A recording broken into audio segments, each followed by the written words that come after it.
And remember, it's not foreplay, it's foul play.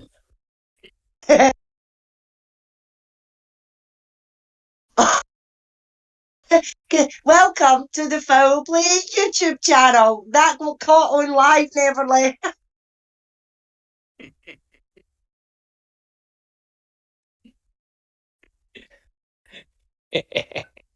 That'll teach you. Are we all good to go? We're live. We've actually been live. Just ask Neverly. Oh no. Fantastic. Hey, that was a friendly warning, that's all. That was a friendly warning. Awesome. Well, look, guys, thank you so much for joining us. It's great to be part of the team, part of the crew, and welcome to our weekly podcast. My name is Dr. Silkman, and I'm from the Foul Play team. And today, guys, we're going to be continuing our series, Reading with the Crew. And we're on part 9. And guys, if you've got the book by John Ferak, we're reading chapter 26. This is a very interesting chapter entitled Fantasy Life. And guys, thank you so much for joining us. And remember, just as a proviso, we're reading chapters from John Ferak's book, right?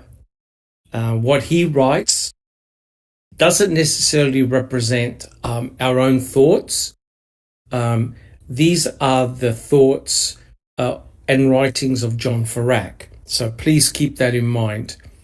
All of us on the Foul Play team thoroughly recommend the book, The Wrecking Crew. It's an excellent book, especially if you're very new to the case. And so what we've done and what Neverly is doing at the moment is she's reading some selective chapters from the book. And the reason for doing this is that, as you all know, guys, Kathleen Zellner has put in a recent filing, and she's now come up with her primary Denny suspect, Bobby Dassey. Now, we're not saying we agree or disagree, but what we're doing is we're putting up and we're reading through the complementary chapters in the book. And this chapter here, chapter 26, known as Fantasy Life, is a really very, very interesting chapter. But look, guys, before we even start all that, I'd like to welcome our crew, our team today, our panel members, and let's get everyone to introduce themselves. First of all, we have Jack61. Welcome, Jack61. Thanks, Doc, and everyone on the panel and everyone in the live chat. Thanks for coming today and being a part of this, going through this book and some other things too, right, Doc? We're going to start off with. Correct. So, yeah, we've got a treat. We've got a treat for everybody. Absolutely. Correct. Thank you, Jack61. Next, we have Neverly. Hello, Dr. Silkman. Hello, panel and everybody in the chat. You know, we got to stop meeting like this. People are going to start talking. They're going to say we're addicted. Come on. Only the addicted come to this channel. We don't want that, you know. We're in control. We're in total control. Thank you, Neverly. You're welcome. Thank you very much. Next, we have Alice. Alice, welcome. Hi, Doc. Hi, everyone in panel. Nice to see you all. Hi, everyone in chat. Fantastic to be here and can't wait to get started. Awesome. Thank you, Alice. And next we have I Don't Recall. Welcome. Hi, everybody, and welcome to Reading with the Crew. Thank you so much, I Don't Recall. And next we have Susan. Welcome, Susan. Hey, Doc. Well, got a little cold. The snot runneth over. But I've got a nice hot toddy here, so it all You haven't help. been reading Mr. Kratz's book by any chance, have you? That's enough to make Just anyone what I need. feel. Yeah. Correct. Thank you so much, Susan. Let's hope that you get a little bit better. Thank you so much. And Lord bless our souls, we have Brother Uriz. Yuriz. Yay! How's it Hello, coming along? everybody. Hello, everybody. Nice to see you all. It's it's been a while. It's these European time zones that kind of kill me. I mean, I know Alice is like some sort of night owl, and she has an extra hour above me because But anyway, it's good to be here. So let's get going. Fantastic. Thank you so much, Yuriz. Fantastic. And look, I'd like to welcome everyone in chat. Thank you so much for showing up every week. It's really, really fantastic. And again, all of us from the Foul Play team want to thank you guys. Reading with the Crew has been really well received, and that's really awesome. Thank you so much, guys. And in chat at the moment, who have we got? We've got Dark Side of the Moon. Thank you so much for joining us. We have Gloria. We have Andy B. We have Cherie Lynn Pontillo. Welcome. We have Rhonda SD. We have Angie Dickinson. We've got Case 10. We've got Rhonda SD, Jaznaz Gaming. We've got TTM Fangirl. I think I said Andy B. Pete Moss, welcome. We have Sher. Who else we got? If I've missed any, we've got Anthony Hills. Welcome so much. We've got JD. And if I've missed anybody out, we'll try and call you. We got, Susan. Under your scars and Pedro Picasso. Fantastic. Jennifer We've got Disco. Jennifer Manning said, "Don't forget me." We've got Jennifer Manning. Oh my God, we've got a lot of people. Yeah. Yes. We've got quite a few, Doc. We've got Katie Did It, who's joined us.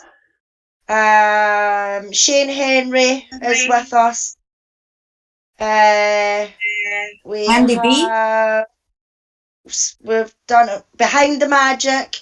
We have Catnip.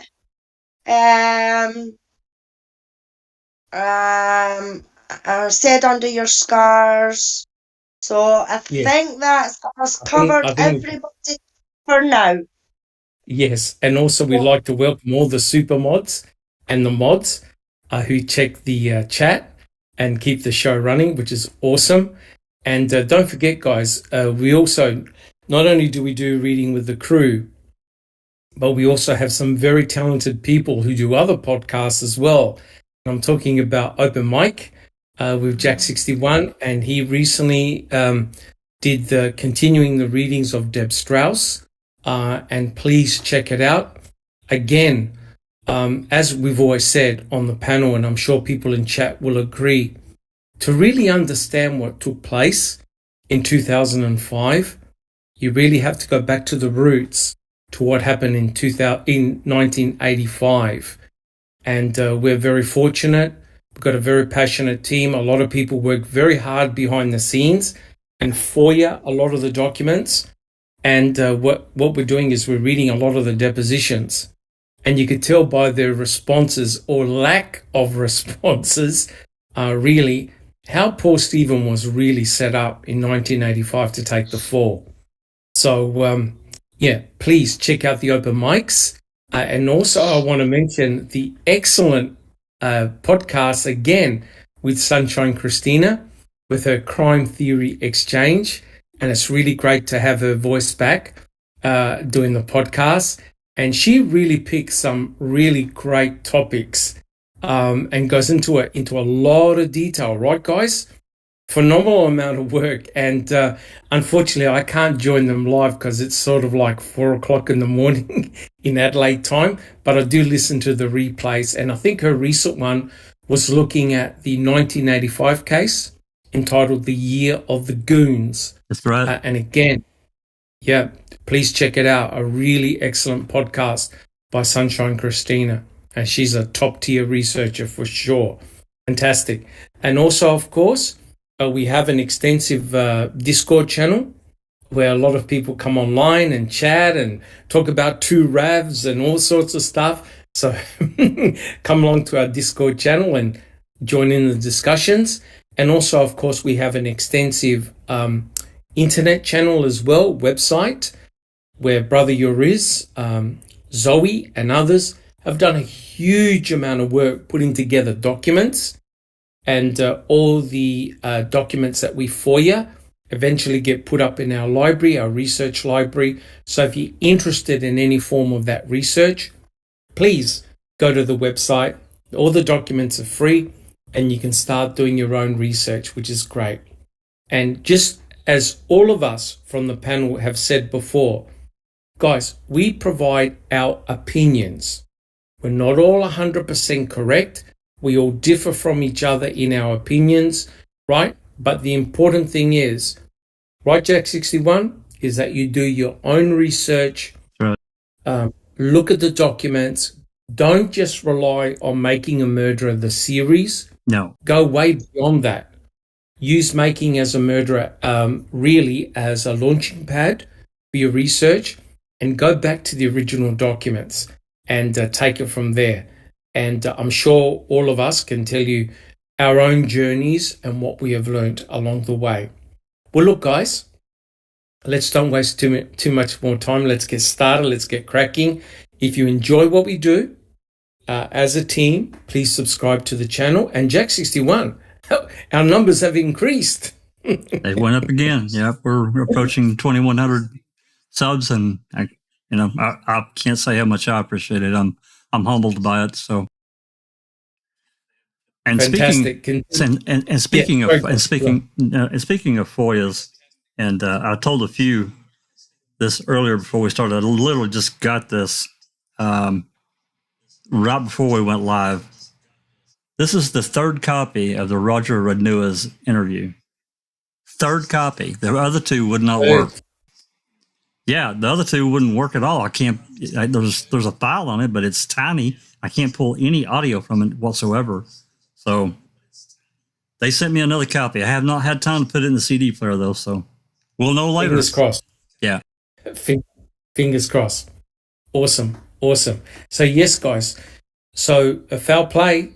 3 years ago, we had 0 subscribers. So now we've got over 2,000. So I think we're doing good stuff. And again, guys, we do this for you, right? For the guys in chat. And we've got Maz. She's joined us. We've got Kelly. Welcome, guys. It's great to have you here. So if you like what we do, please subscribe to the channel. Give us a thumbs up if you enjoy our podcast. And guys, put down your questions. We've got mods and super mods who check the chat.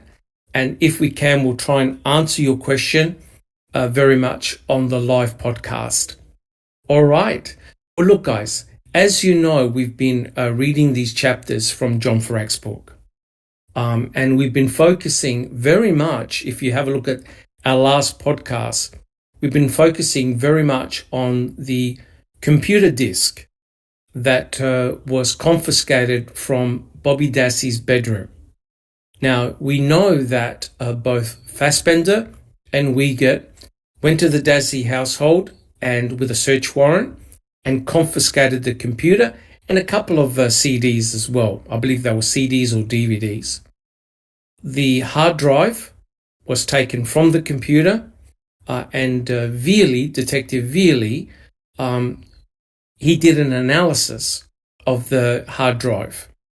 And what he did was he ghosted or downloaded the hard drive on 7 DVDs. He also did a computer analysis. And what is interesting, Jack 61 will back me up on this, is that Fassbender told Velie certain search terms to look out for, right? So it was Fassbender that said, look, I want you to look at these search terms while you're doing the analysis on the computer and see what you come up with, right? And that was the basis of the Velie CD. Now, as you know, when a crime is committed, it's the state that investigates the crime. And it's the state with its crime scene investigators that go to potential crime scenes. They collect and gather forensic evidence. And it's usually the state crime lab that looks at all the forensic evidence, writes reports. The detectives, the investigators conduct interviews. They talk to their potential suspects, etc., etc. They write their reports. Now, the prosecuting attorneys, they gather all this information up. And I think the process is called discovery. Correct me if I'm wrong, guys. But normally during the discovery phase, the prosecuting attorneys hand over the findings of the state to the defense attorneys, right? So remember, the defense, they're not part of the investigation. The defense receives the information that's been gathered by the state.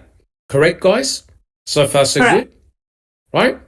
And so in the Stephen Avery case, there was a huge amount of information and reports that were handed over to eventually Strang and Buting. Now, why am I telling you all this? Well, Mr. Kratz wrote a massive email to Strang and Buting known as a stipulation, right? So they were basically, Mr. Kratz was asking for all these stipulations on all this material and evidence. And we'll discuss it in a second. One of those items that he wanted a stipulation for were the DVDs, the 7 DVDs, and I'm not sure whether he actually mentioned Velie CD. I'm not sure whether he did. Velie himself.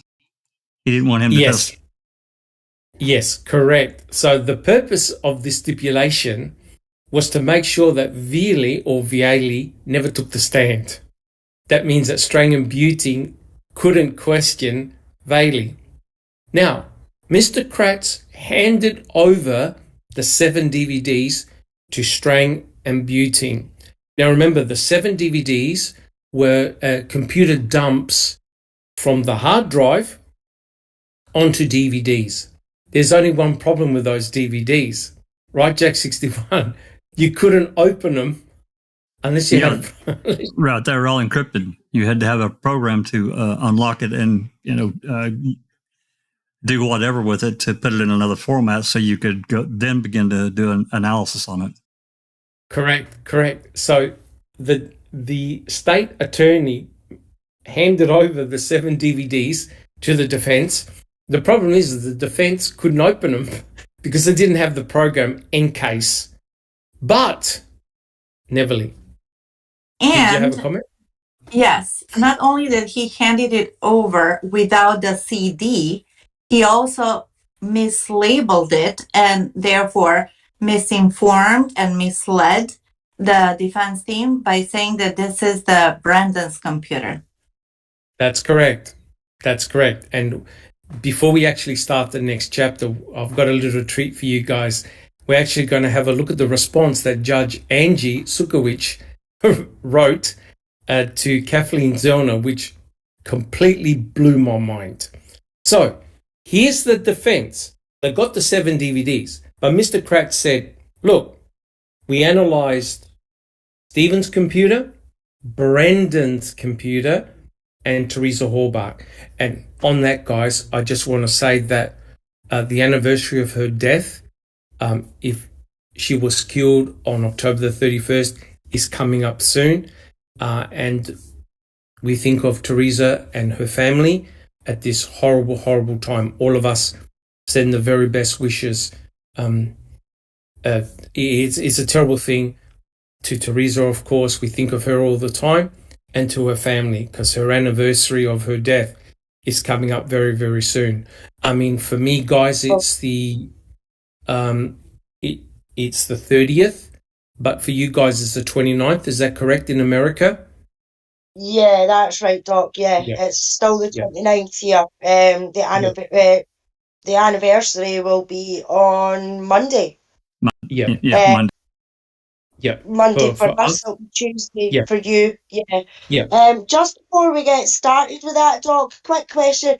Pedro Picasso in chat is asking, now I haven't heard this, but I don't know if any of yourselves might have heard it, but he says, why was Teresa Horbach reported as deceased at 2:52 p.m. on the 31st of the 10th, 05?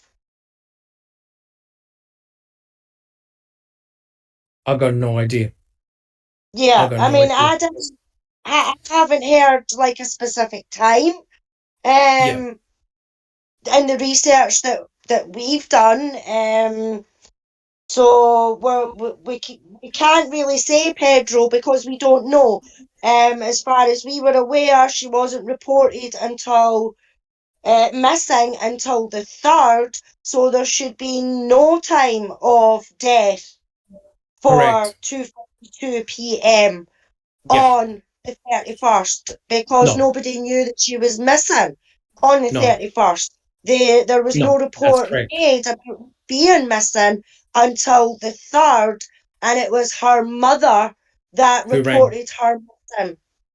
But there Correct. is also a bit of a qualm, because one of the missing posters that's out there and is in the public view, the date on that poster is the 2nd.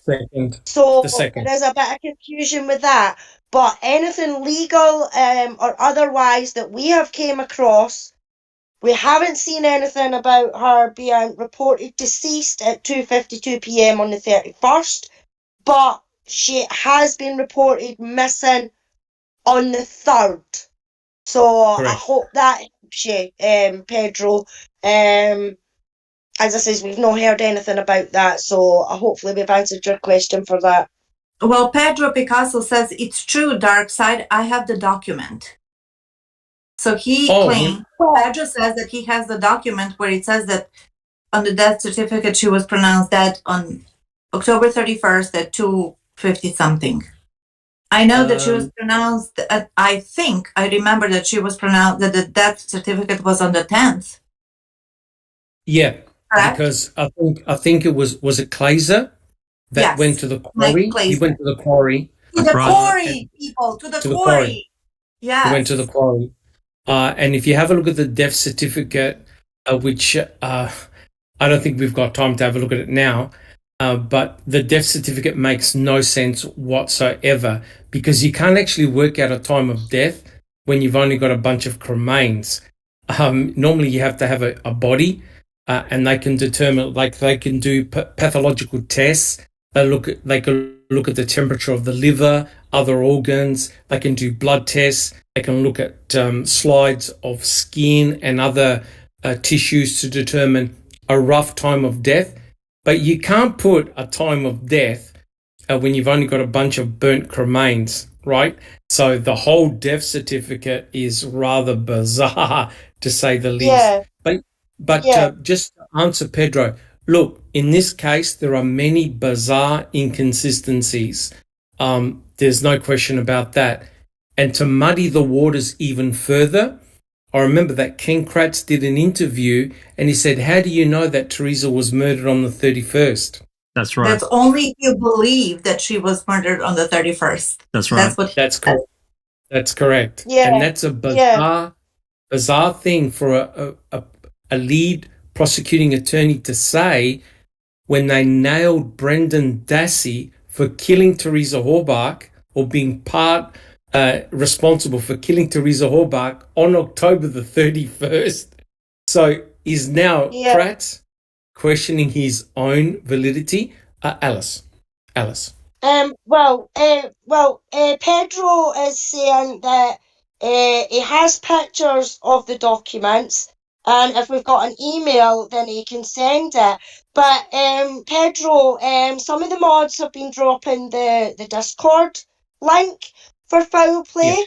If you click on that link, join Foul Play, you'll be able to post links in there, no problem. We would happily look over those links, look over those documents with you, and try and get an explanation to it. As we say, and we've always said from the beginning, we are always happy to look at other documents, other sources, things like that, because we don't know everything about the case. We only go by on what facts and documents and sources that we have been able to come across, which everybody can find on the Foul Play website, through the phone calls, the documents, court transcripts, everything like that. We've told everybody the same. If you have documentation, links, photographs, anything like that, we would happily look over them. So if you'd like to show us these pictures and documents, Pedro, that would be fantastic. And what I would say is click on that link that Catnip has posted for the Discord. Correct. You might have to download the app on your phone if you're Correct. using your phone. You might have to download your app. You have to verify with email when you join as well. But we would happily take any information that we can get on this case, no matter where it comes from, so that then we can go and research it, and then we can then come back on maybe another podcast and follow up on the questions that gets answered in the chat. So thank you very much, Pedro, for your questions. Awesome. Doc, another thing. Certificate. I'm sorry. Yeah, he said, no, sorry, Jack. He says, I'll send the pictures. I repeat, it is not the death certificate. So whatever it is, Pedro, please join the Discord, pop it in the office wall, or DM one of us with the links or the pictures or whatever. That would be fantastic, and we'll get to you as soon as we can, and we'll research it and we'll look at it for the next podcast. So thank you. Sorry, Jack. Jack 61. I was just going to add in, one more thing they did with the death certificate. They did an addendum. Remember? There was an addendum to that death certificate. Correct. The issue is you can't work out and establish a time of death. No. There was no way. body. There was no body. And guys, you got to remember that the MTSO, Peterson, prevented the state's coroner from even entering into the salvage yard. So there was no coroner. They quickly collected the cremains, allegedly, in Stephen Avery's burn pit, put them in a box and shipped them off to Dr. Bennett to examine. You can't establish a time of death when you have no body. All you had was a bunch of cremains. So any document that says Teresa Halbach died on October the 31st, what can I say, right? There's no evidence of that. There's no evidence at all the exact day when Teresa Halbach died. Well, it would have been presented in court. It would have had to have been to establish. I mean, that's my opinion. Of course, I'm glad to look at whatever Pedro's got. But correct. All right, Neverly, did you have a comment? No, I always get super excited when we talk about the death certificate and the coroner, because my pleaser went to the quarry. That's like sweet music to my ears, instead of, to the Avery salvage yard where she died and was cremated. Correct. All right, let's refocus. So, as I said to you before, when Mr. Kratz gave over the 7 DVDs, Strang and Buting got the impression that the 7 DVDs were of no forensic value, right? Because Kratz told them that nothing of evidentiary value was on those DVDs, right? Now, Strang and Buting were preparing for a murder case. They didn't go through the 7 DVDs. They didn't have the actual program to open the 7 DVDs. And they took it on face value that it was Brendan Dassey's computer. So, hence, they didn't even bother looking at the 7 DVDs. But one thing for sure is that Mr. Kratz didn't hand over the Velie CD, which had the analysis of the 7 DVDs. Now, because the state were not calling up Brendan Dassey, Strang and Buting thought, what the hell?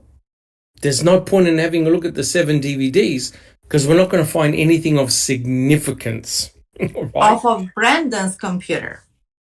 Correct. So they were under the false impression that the 7 DVDs came from Brendan Dassey's PC. Jack 61. Just considering everything else that he had dumped on them on December 7th or 10th, whatever the hell it was a massive discovery dump. And also keep in mind, and this computer information, Kratz and Fassbender and Company had that information for 7 fucking months. So keep that in mind. Correct. So Velie had actually analyzed the 7 DVDs. So Fassbender, I believe, wrote a report, and he mentioned about there was the presence of some pornography and other material, but nothing of evidentiary value. So if you're Strang and Buting preparing for a murder trial, a huge murder trial, they didn't go through the 7 DVDs, and they trusted Mr. Kratz. So once Kathleen Zellner got her hands on the DVDs and the Velie CD, she was horrified to discover what was present on those 7 DVDs. And even to her shock and horror, a lot of those porn searches, not all of them, but a lot of those porn searches were at a time when Bobby Dassey was home by himself. Because remember, if you're going to point a finger at Bobby Dassey, downloading and viewing extreme pornographic material involving torture porn, etc., you have to ensure that it is only Bobby Dassey viewing that material. Right, guys? Right? That's fair enough. If there was any... Right, guys? Yeah. Agree. Yeah. If there was anybody else in that house, even Barb, anybody, all bets are off. Right? You have to be 100% specific. So hence, Kathleen Zellner wrote up a filing, and she put in for a motion for a Brady violation because the state never handed over the Velie CD that had the analysis of what was on those 7 DVDs. And guys, as we've discussed, and welcome to Paul Capaldi. He's joined us in chat. Welcome. Good to see you here, Paul. And as we know, right, had that information been available back during Stephen's trial, it would have been very, very bad for the state and very, very bad for Bobby Dassey, right? So Kathleen Zellner put in a filing asking for a Brady violation by the state and also for ineffective assistance to counsel because Strang and Buting didn't analyze the DVDs, right, which they should have. So what we've got here, we're not going to read the whole lot. Jack 61, are you able to put up the very first slide? So yes, I will, Doug. Give me just a second, and I will want everyone to, just be prepared for this first slide that I'm going to show. Just saying, don't kill the messenger. Correct. Correct. Just so, So once the slide comes up, Alice, are you quite happy to do a bit of the reading? Yep, sure am. Awesome. So we'll just wait for Jack 61 to put up the very first slide. This actually is the response by Judge Angela Sutkiewicz. And this response was... My eyes, Jack! My eyes! I want to apologize. Foul Play apologizes for that image. But the lady up above is Angela Sutkiewicz, who wrote the response to Kathleen Zellner. And of course, Mr. Kratz was the gentleman who supplied the 7 DVDs to Strang and Buting, but failed to tell them about the Velie CD. So guys, what we're going to do is Alice is going to read parts of the response. We won't read the whole lot, but you've got to understand how the state works, right? Now, every one of us say it's a Brady violation, ineffective assistance to counsel, right? This is what the judge said. Alice, would you like to read? Sure. September 6, 2018, electronically signed by Angela Sucks at This. And that's what I'm going to call her. So,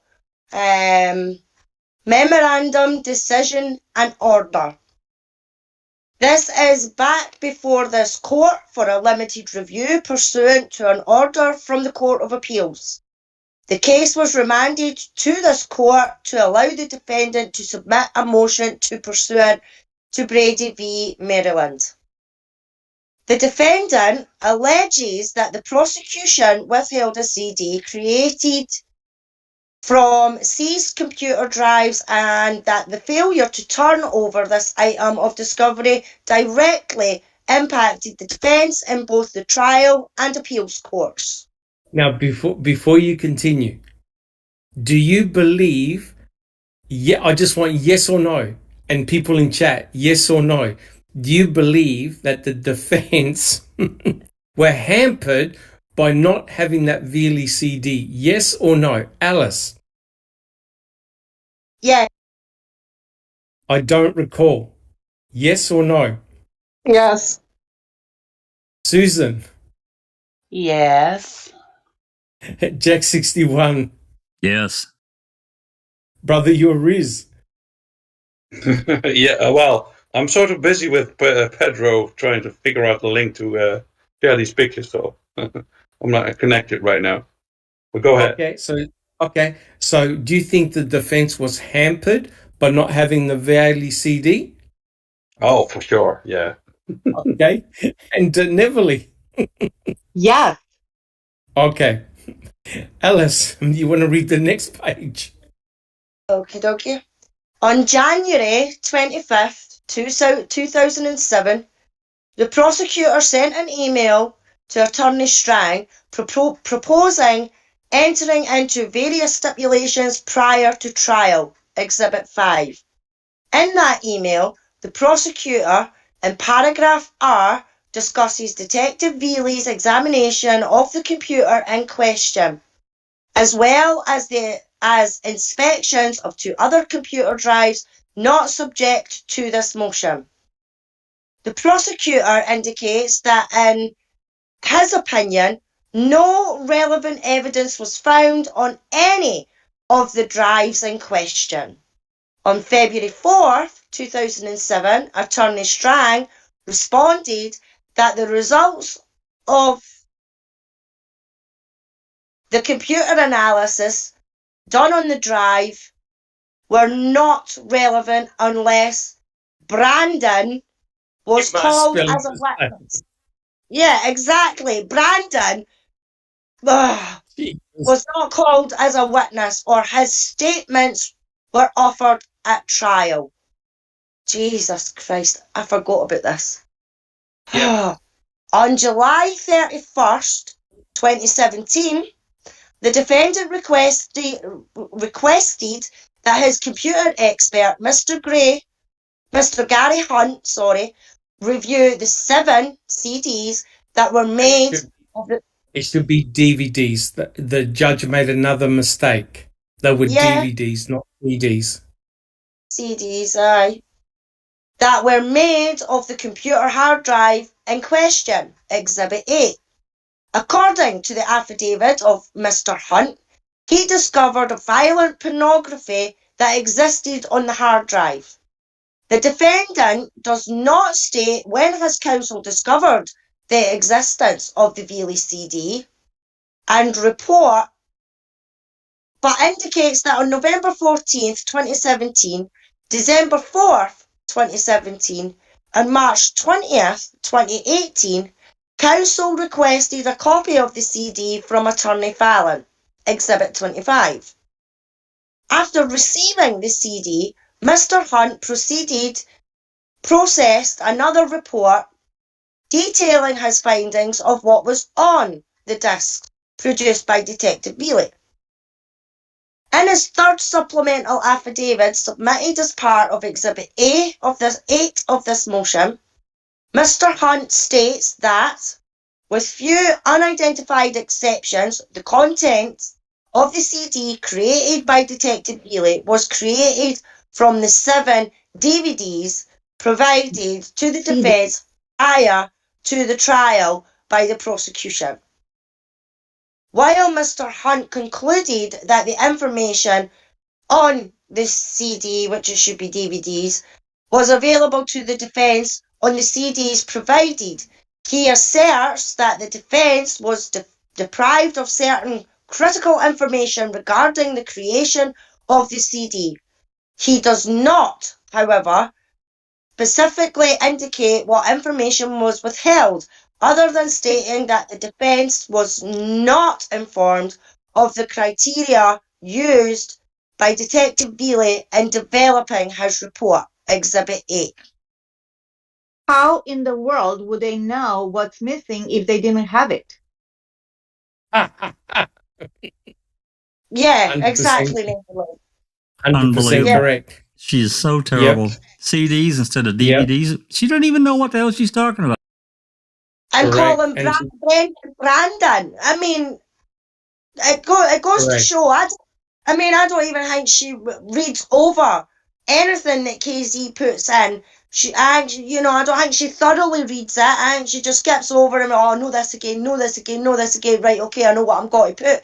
And then just goes on a random type and types whatever she wants.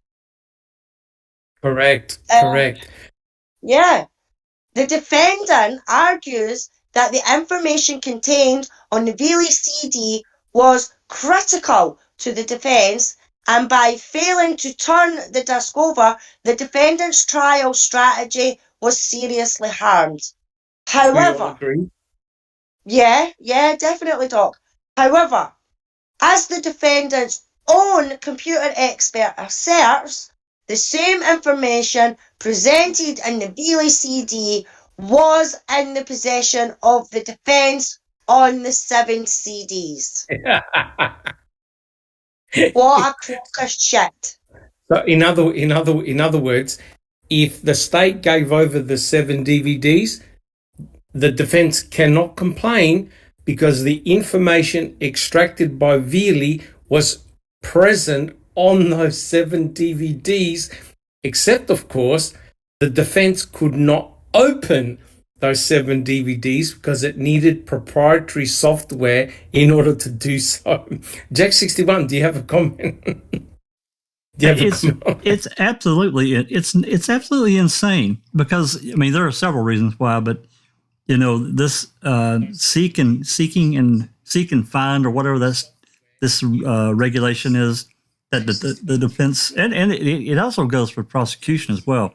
In this discovery, we found this out through these many civil trials we've been watching. This process of a defense or a lawyer, defendant or plaintiff, having to seek and find information. She just completely ignored that. And I understand, you know what? This in-case encryption software, they probably could have got their hands on it. I'm guessing. I don't know enough about it. Maybe yours doesn't. Can maybe comment about that. I don't know. But they would have had it to have extracted the information from the 7 DVDs to even begin. Correct. The process. In the analysis. That's right. Correct. Imagine buying back in the day a Windows PC, and they give you the CD or DVD to put in your drive to load the Windows program, but they don't give you the encryption key to turn it on. That's right. So hence, you can't get Windows on your computer. That's right. Without that key. This is how ridiculous it is. But remember, we're talking about what lawyers would say, what they would argue, right? We're not talking about common sense here. We're talking about what a lawyer would write in what Angela wrote in her response to Zellner using strict legal terms. Correct, guys? Absolutely. Yeah. Well, and it gets, and this is going to get worse. And I'm not going to, let the cat out of the bag. But what she comes up with is blindingly. It just makes you just want to smack your head into a brick wall. What she fucking does. Correct. Thank you very much, Alice. Susan, would you like to read the next page? Are you able to? I'll give it a try, Doc. Give it a try. Are we on page 5? Page 5, correct. While the defense. That starting there? Yeah, while the defense, correct. Okay. While the defense did not have those specific impressions of Detective Velie prior to trial, the information that he used to create the CD in question was in the possession of the defendant prior to trial. Furthermore, as indicated in the emails exchanged between the defense and the prosecution in January and February of 2007, the defense was aware of Detective Velie's computer work and his potential to be a witness at trial.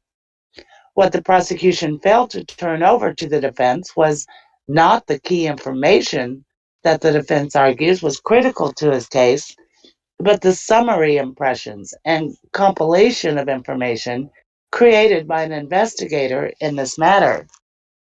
The state provided and the defendant was in possession of the information that he considered critical to his defense months before trial.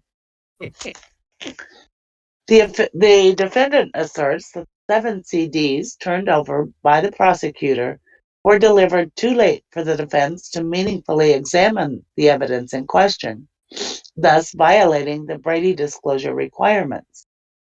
The defense asserts that special software, specifically the on-case program, was required to view the evidence on the 7 DVDs. Because the defendant did not have access to that software, he argues that he was meaningfully deprived of the use of the material contained therein. Right. So basically, the Ken Kratz, or the state, hand over the 7 DVDs and say there's nothing of evidentiary value on these 7 DVDs, and the defense has no means to open the 7 DVDs. And the judge sees nothing wrong in that. The state have not committed any offense at all. And it's too bad that the defense didn't use their nous to request a copy of the end-case program. Right, guys? That's the way it sounds to me. Jack 61. Yeah, that's the gist of it right there. Exactly what you just said, Doc. Awesome. Thank you so much, Susan. I don't recall. Would you like to read the next page, page 6?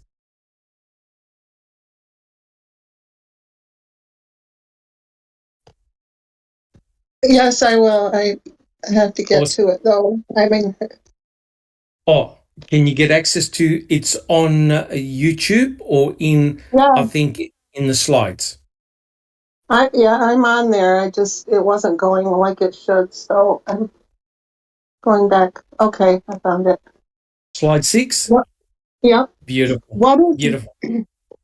What is missing from the defendant's exhibits and affidavits is an assertion that the defendant reviewed the images on the CDs and, being unable to view the information, contacted the prosecution for access to the necessary software and was denied such access.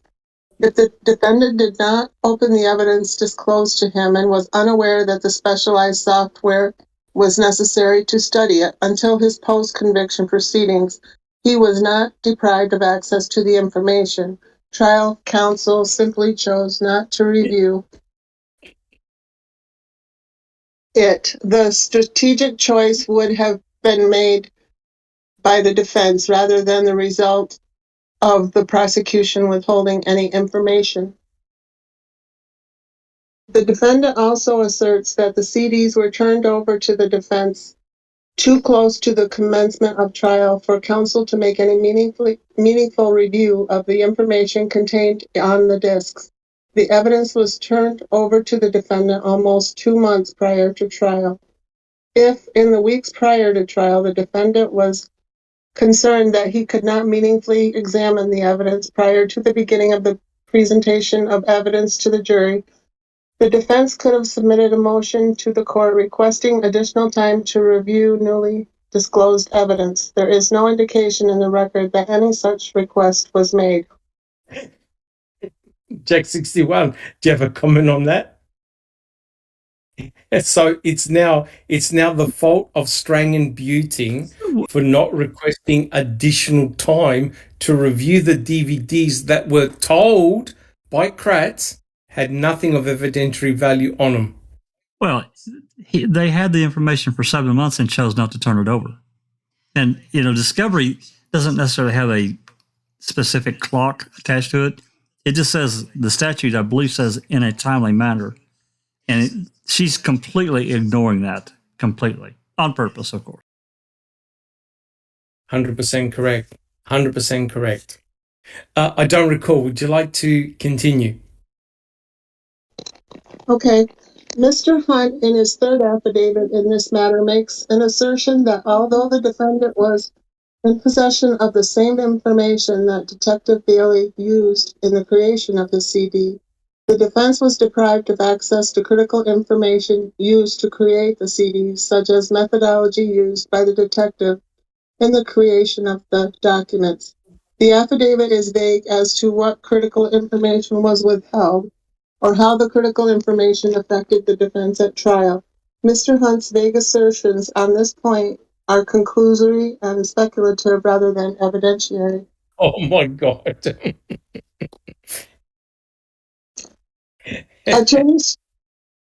Attorney Strang was in possession of Special Agent Fassbender's report revealing the work of Detective Velie. He acknowledged the detective's review of the drives when discussing the stipulation proposals and concluded that the information on the drive in question was irrelevant, a result of a strategic decision on the part of the defense rather than misconduct on the part of the prosecution.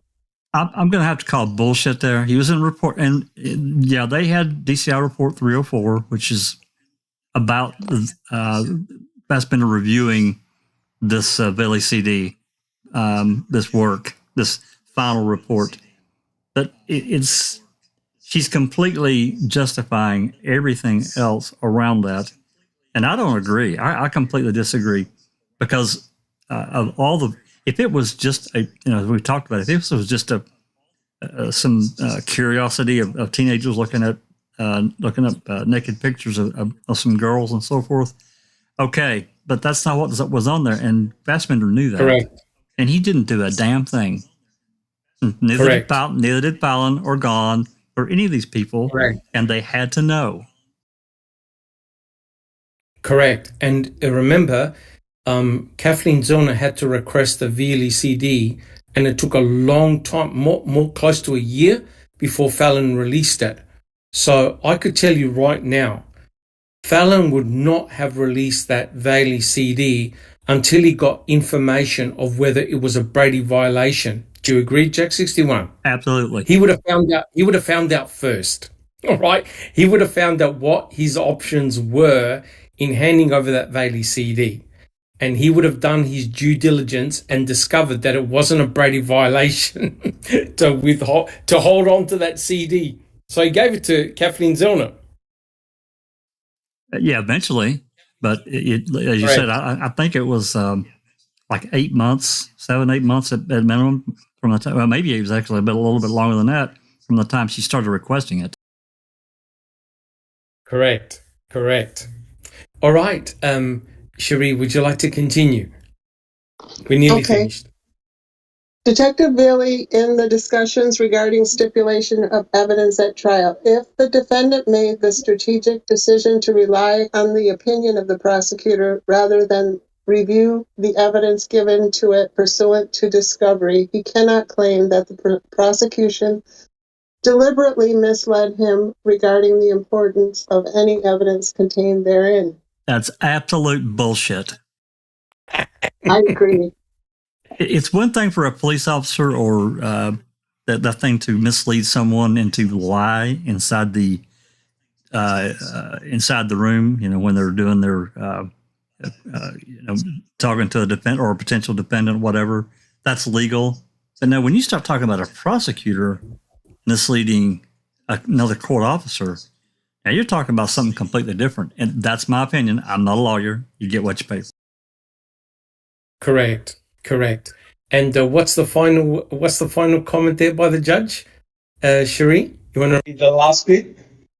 In light of all the evidence submitted, it is clear that the defense was in possession of the same evidence as the prosecution prior to trial. Okay, that's it. And the judge dismissed both being a Brady violation and also ineffective assistance to counsel. So she basically rejected the motion of the filing of Kathleen Zellner. And so hence, guys, the state not giving the Velie CD in 2007 to Strang & Buting was not a Brady violation because Strang & Buting trusted Mr. Kratz when Mr. Kratz opined, was of the opinion that there was nothing of evidentiary value on those DVDs, on the Dassey computer, even though he called it Brendan's computer. So guys, yes or no? Let's go around the table and in chat. I know there's a big discussion going on in chat, which is awesome. Yes or no? Was this deception by Mr. Kratz? Yes or no? Alice? Yes, big time. Okay. I don't recall. Yes. Susan? Absolutely, that little weasel. Jack 61? 100%. Brother Yoriz? He's probably still arguing in chat. And Neverly, do you think it was deception by Kratz or he was very clever? Absolutely deception, and yes, he was clever. I think that cleverness and deception are two of his strengths, and he's executing those very, very skillfully and often. So basically, in my opinion, Judge Angie justified that what the prosecution did. She even spelled out that they pulled a quick one, and she called the defense silly and naive for trusting the prosecution. And in a way, and don't hate me, people, but in a way, she's kind of, I don't want to even say that she's right, but I see some of a point there because you're going against the state. The state is prosecuting your client. Why would you ever trust somebody, especially somebody like Kratz, not to mention felon? So to me, that was a little big misjudgment. And it's just like in everyday life, when you're nice and you have kindness and honesty in your heart, you believe that everybody is like that, and then you learn a hard lesson that actually is the opposite. You're correct, Neverly. That is a very harsh lesson to learn, but it's too late, right? To learn this lesson now is too late. But we've all discussed this before, had this information been available back in 2007, I'm not saying what we know now in 2022, but back in 2007, this potentially would have been very, very devastating for the state and also for the impeachment of Bobby Dassey on the stand, right? We can look back now at 2022 and say, well, it wasn't as this and it wasn't as bad. But back in 2007, this information would have been dynamite for the defense. Jack 61.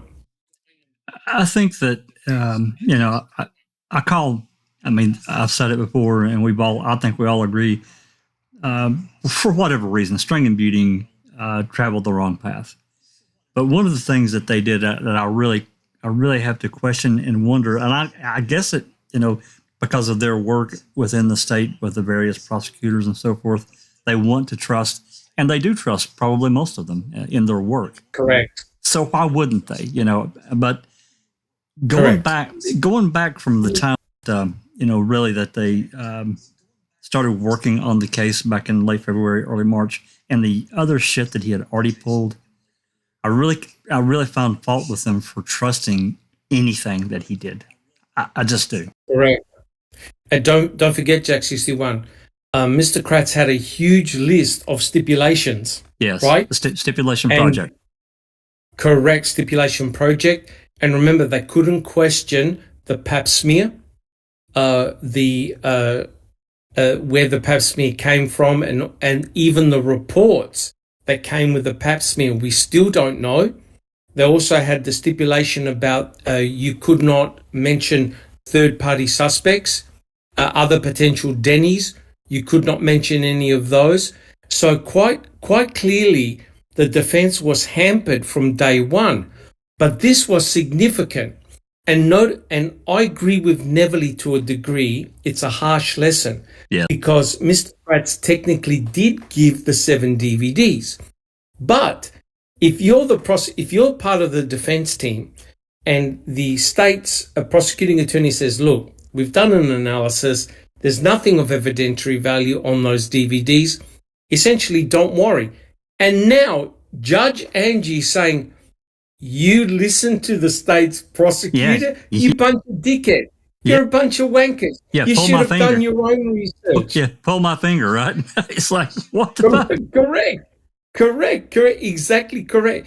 And Kathleen Zellner must be reading this thinking she has now entered the twilight zone, right? So not only does the prosecuting attorney hand over the DVDs, he basically gives an assurance. Don't waste your time. There's nothing on those DVDs. A little bit of porn. Nothing to be worried about. However, we now know that when the DVDs were analyzed by Velie, they revealed a lot of torture porn, a lot of very bad, degrading material. And then Hunt, Kathleen Zellner's own specialist, found the same thing, right? So back in 2007, that information would have been very, very damaging for the state and also for Bobby Dassey, who was a star witness. Now, I know now we've got different perspective on things, but remember, the damage could have been done back in 2007. And you never know. There could have been a different outcome to the trial. Jack 61, do you have another comment? I think we would be a little bit remiss not to mention when Fassbender, or I'm sorry, it was Wish, and I can't remember the other detective that went to Barb and Scott, met him at Subway, wanted that computer again. I think that was Deidring. Was that Deidring who went with them? It was Deidring. You're correct. And Wish. And Wish, that's right. And got the computer. I'm amazed they still had it, but whatever, they did. And kept it for 159 days. And then Deidring had the balls to tell Barb and Scott, don't give this to Zellner. To get rid of it. Get rid of it. Yep. Correct. That's tampering. Guys, to me, that's tampering. That's just me. But I can't understand this. You've just put in prison for life Stephen and Brendan. What the fuck are you doing case 02 for? Yeah. Can anyone tell me? Tell me? Because Kathleen Zellner's come onto the scene, caused a whole shitstorm. Ma'am 2's released, causes a whole shitstorm. Why case 02? Why bring out Deidring from retirement or wherever it was, or close to retirement, and he questioned all these people all over again, and then I can't remember whether it was Deidring who told Bobby Dassey, we want to make sure we got the right people in prison. Yeah. And you're thinking, you've got to be kidding. This is 2017, and you're now questioning whether you have the right people in prison. And Bobby Dassey said, deep down in my heart, I know I didn't do it. What? Yeah. Well, I think in addition to, some potential investigatory work, I think it was an intimidation tactic. Personally, that's me. No doubt. And you're correct, Jack 61. If you've analyzed and you've ghosted the computer and you've got the hard drive, why on earth in 2017 ask Barb and Scott for the computer back? I thought the investigation is over. That's right. There are 2 guys in prison. 10 years ago, 10 years earlier. The case is done. It's closed. But if anyone reads, the investigative report, investigating, they kept investigating even beyond the trial. It continues on. But you got 2 closed cases and 2 guys in prison for life. What the fuck are you doing? Correct. It honestly, It honestly makes no sense whatsoever. So, guys, I hope you've enjoyed that sort of like prelude. But it was very important because we got a lot of questions about the Velie CD, and I learned a lot of stuff myself. And it's very interesting. Like I said, I know I don't recall. She's an attorney herself. Is that correct? You're a lawyer, right? I don't recall. Yeah. Yes, I Yes. am. Yeah. So, and I agree with Neverly. Judge Angie called it for what it was. The state prosecutor handed over the 7 DVDs, and it was up to Strang and Buting to do the analysis because they trusted Mr. Kratz. Too bad. And Judge Angie even said those words. So, guys, this is how it is. And I'm telling you right now, if you think that the judge is going to give Kathleen Zellner a break with her new motion or filing that she's put in, you're in La La Land. Not a chance in hell. Not a chance in hell, Doc. Yeah, not a chance in hell. No way. Right? Now, all of us, and people in chat even said, that's a classic Brady violation and ineffective assistance to counsel. Yet the judge said, bugger off. It's neither a Brady nor ineffective assistance to counsel. Motion denied.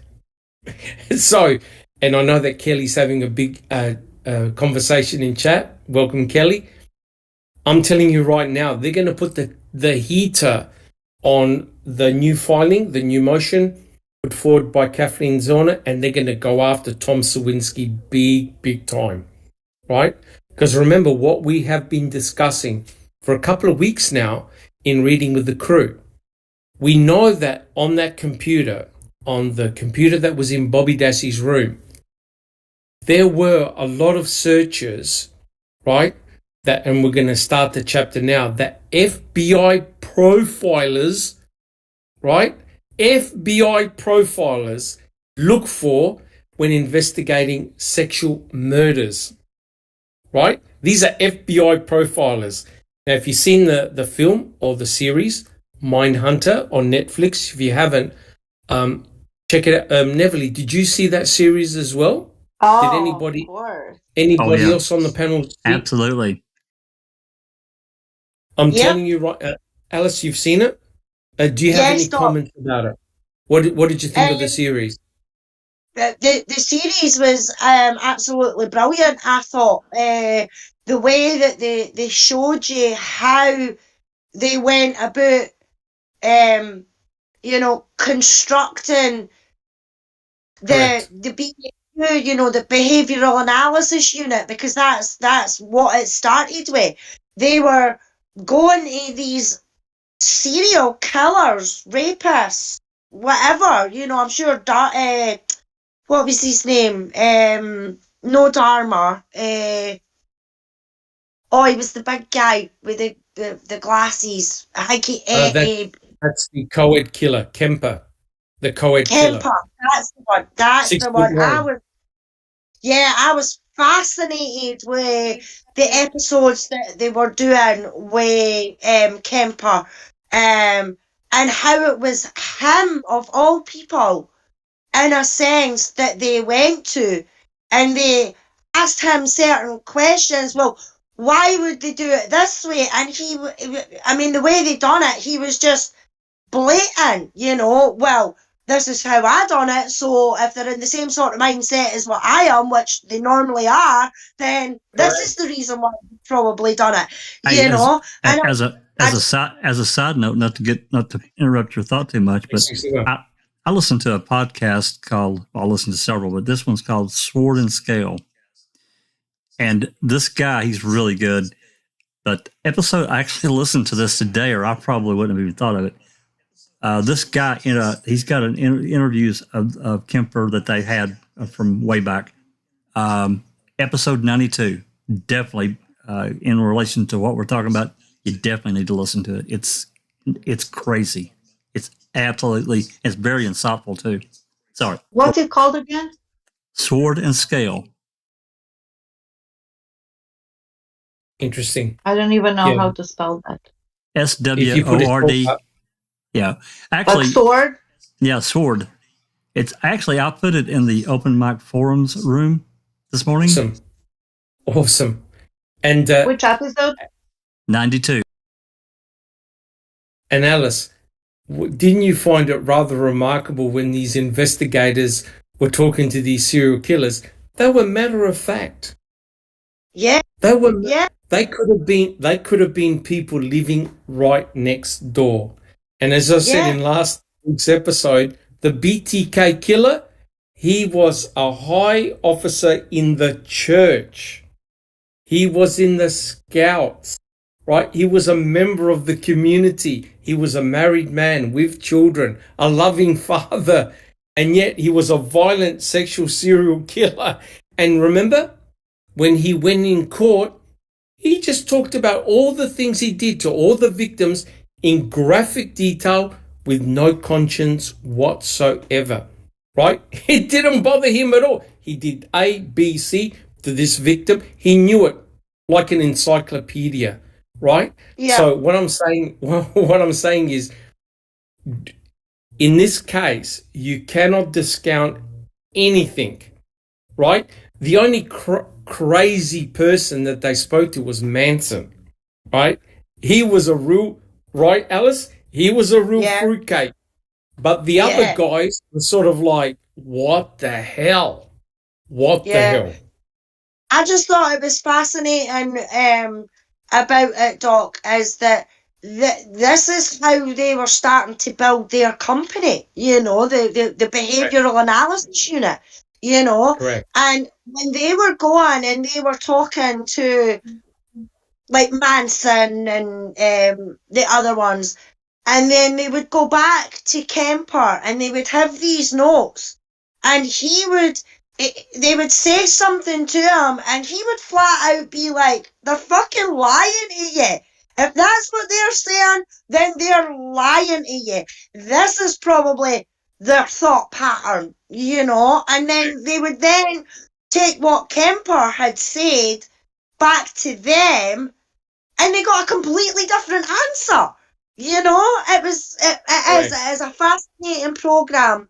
And I know programs and things like that get dramatized and things like that. But what you've also got to remember is it might be dramatized in certain parts, but it's based on factual people and factual things and factual interviews that was done, you know. Correct. I mean, it's like there's this whole big fucking hoo-ha thing going on now about the new series of The Crown coming back. Oh, yes. And everybody's like, you know, it's misinformation and it's all lies and everything like that. No, it's bloody no. Yes, there is some dramatisation in it because, for one thing, you don't know what conversations happened between the Queen or Diana or Charles or whatever. But everything else that relates to, from season 1 right up until the new season that's coming out, is all factual. It is in the public eye, by royal reporters, by aides, by this, that and the other. But it's there and it can be found, you know. And that's what I found fascinating about Mindhunter, is the fact that this is based on actual conversations that they had. And they recorded it too. Serial killer. Yep. Yeah, Doc. It's there. Information is there that you can go and find, you know. So it's factual, even though it's been dramatized in air quotes. Correct. These sorry, Jack 61, I'll get you in a second. These FBI profilers, as Alice just said, they started it. They started this investigation of the serial killers. Normally, the serial killers were just put into prison for life or for several lifetimes or executed. And the FBI profilers decided, well, let's question them. Let's get to their motive. And that's why when we start this new chapter 26, Fantasy Life, The first person I read was Anne Walbert Burgess. Now, wait a minute. Let's go around the panel. Have you previously heard of this lady's name prior to Mindhunter? Alice, have you heard of Anne Burgess before? No, I don't think I did. I don't think I had heard of her before I watched it, but then when I did watch it, I realised that she was brilliant at her frigging job, you know, and she deserved every credit she got. But you never heard of her? You never heard of her before? I don't think I did, Doc. No, I don't think I actually did. Okay, I don't recall. Have you heard of Anne Burgess before? No, I hadn't. Okay, Susan? No, I haven't. Jack 61? No, I had never heard of her. Neverly? No, never. I'm glad I have. Anybody in chat? No? All right. Well, look, guys, what we'll do, we're actually going... Sorry for that mega introduction, but now I think it was important, guys, in all seriousness, how the judge wrote her response to Kathleen Zellner regarding the Velie CD. And I agree with Neverly. The judge technically is correct. Yes. As much as I hate to say it, it pains me to say it, even the guys in chat, Judge Angie was technically correct. Ethically, fuck you. But technically correct, because Kratz handed over the 7 DVDs and that's it, end of party. If they didn't choose to analyze the DVDs or request for the program or request extra time, too bad, right? Now, think about it, guys. If Strang and Buting had asked the judge, look, can you give us a month or whatever, the judge could have said no. The judge could have said, I'll give you a couple of days, boom, right? But if Strang and Buting are requesting for extra time to look at the DVD, that means they're suspicious of something. Right, Jack 61? That's right. Right. They've got to be suspicious of something, right? Just like when the state requested EDTA testing and the judge allowed it, right? So, Neverly. Sorry to interrupt. I think that the state knew exactly what potential risk they were enduring, you know, with the turning over the correct. DVDs and the CDs, and that they chose to bluff it. They also shortened extended the time for them. In other words, they gave it too late for the defense to go through it, and they bluffed it, and it worked. I think so. Correct. And we also welcome, who have we got? We've got Mark Hoddenot. Welcome to chat. And also we have Ruth Robinson. Not sure whether I called her name out previously, but welcome, guys. You're correct. It was brilliant. It's like handing you a beautiful box of chocolates, but the case is all black. You have no idea. And you say to somebody, don't worry, there's nothing important in here, right? So the state bluffed it. I agree with you, Neverly. The state handed over the DVDs, didn't give them the program to open the DVDs, didn't give them the Velie CD, which is a report on the 7 DVDs. And Mr. Kratz said in a stipulation, hey, don't worry, we don't want to put Velie on the stand. Guys, can you imagine what Strang and Buting would have done if Velie was on the stand? Jack 61. I think there are going to be like lots of mic drops moments. Absolutely. Right? You can imagine Velie saying, I found torture porn. I found images that looked like Teresa Halbach. I found computer folders. I found all these searches. And Strang and Buting would have said, was Brendan Dassey home at that time? No. Who was home at that time when such and such searches were being done? Oh, Bobby Dassey. Did he do any of these searches on October the 31st when Teresa Halbach visited the salvage yard? Yes. 6 searches. Okay. Now you have to eliminate some of those because potentially Brendan was home. Blaine was home. But you can see that now your star witness lied on the stand because he said he was asleep. And he, right, Jack 61? That's right. I was just going to say that.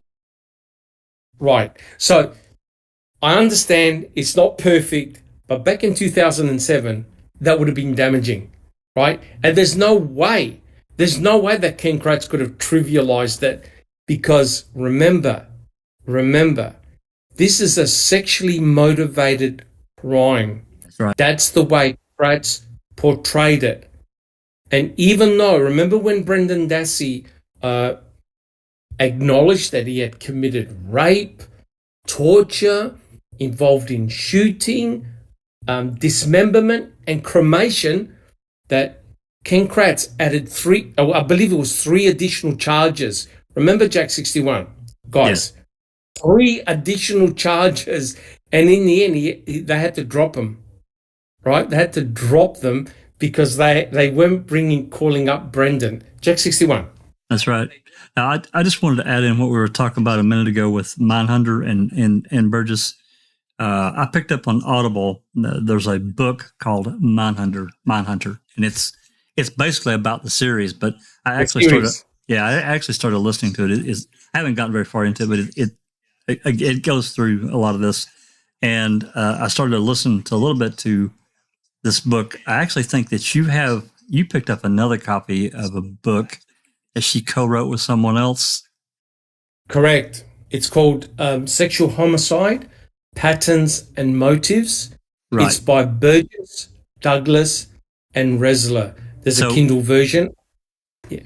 Well, I can't get that on Audible. However, she wrote this other book that I think is basically the same thing, and I started listening to it too.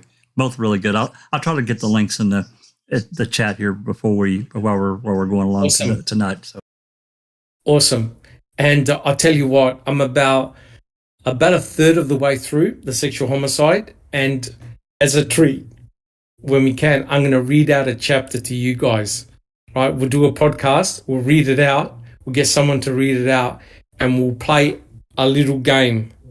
Because what the forensic profilers, what the FBI profilers have done, Jack 61 and panel, is they classified sexual murderers as either organized or disorganized. Yes.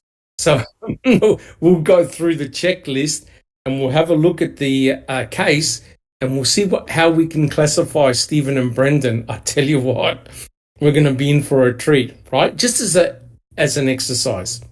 All right, guys. Dr. Are we Silkman. actually? Yes, Neville. Can we just? I would like to ask a question actually to everybody. Yes. In regards to Angela said in her report, remember how she said that this was irrelevant for Stephen because Brendan wasn't called as a witness. It wasn't. Okay, Angie. Okay. Then we had Brendan's trial, didn't we? We did. Correct. How come the state did not include the evidence that was found on Brendan, quote unquote, computer? How come that didn't come into play? If they were prosecuting Brendan. Well, it didn't come out to play. Because Kratz wanted that damn thing buried in somebody's closet. Exactly. Because it would have opened up the door for the defense to come in and to totally shatter everything the state was saying. Well, they would have had to. Dirty play. They would have had to have presented the Velie CD, right? And then they would have had to present the analysis, right? And for the exact same reason, Neville, that they didn't want Velie on the stand for Stephen's trial, they certainly didn't want that Velie on the stand for Brendan's trial, because all these porn searches, I'm talking about search for violent pornography, that couldn't be done by Brendan, because Brendan was predominantly at school. And to determine whether he's at school or any of the boys, you get their school records, whether they're at school, whether they're at home, etc., etc. It wouldn't have taken an investigator long to say, hey, wait a minute, you've got all this violent pornography being searched. Brendan's not home. He's at school. Who's doing these searches? Then they look at the critical dates when Teresa Horbach was at the salvage yard, and what Velie found and Hunt found was that there were deletions. Remember, Jack 61, there That's were right. deletions of the hard drive after Teresa Horbach had visited the property, and you're thinking, oh yeah. And just to show you how perverted Mr. Kratz is, because remember, guys, we read Reading with Uncle Ken, and he made the comment, because remember, when they searched Stephen Avery's trailer, I'm not sure whether it was the bedroom or somewhere else, they found a picture of Stephen's erect penis on a photo, right? And Kratz commented that Fassbender said, he must have got excited when Teresa Horbach visited that day. Remember? I remember. I remember. Right, that's exactly what Kratz wrote in his book, saying, oh yeah, when Stephen was wearing the bathroom towel, he either was having a shower or he came from the swimming pool, and they found a picture of his erect penis, and they had the date, and Fassbender made the comment, he must have got a route. Hence, seeding, all right, getting ready for the case against Stephen, that it was a sexually motivated crime. And who feels so comfortable? Who has the gift of gab? Who feels really in there feels comfortable in that realm of in detail describing what had actually happened, quote unquote? You mean a fantasy None other life? than the fantasy Mr. life. Kratz. Yes. Mr. Kratz. Yeah. Correct. Yeah. It's fucking embarrassing for anybody else to know unless it really, really, really happened. But yeah, it was just a shit show. But he feels comfortable. That's his, domain. Correct. And he's the one. The riskier, the better. He's the one that had to go to therapy because he was addicted to sex. Mm-hmm. Right? And hence, you wonder what the hell was on his computer, right? He deep sixed what was on the Dassey computer. Lord knows what Mr. Kratz had on his. No, and they did confiscate his computer at work, I believe. Remember, Jack 61, and most of the pictures are all blanked out. Well, it got formatted. It got formatted, and they recovered some stuff, but the bulk of it had been overwritten. I want to ask a question though before we start reading. Yes, and Doc, you probably there probably will be others that will be familiar with this case too. But let's think about the Nick Hillary case, and think about if Kathleen had turned this Brady violation over to that judge, what the fuck would he have done? Look, you hit the nail on the head.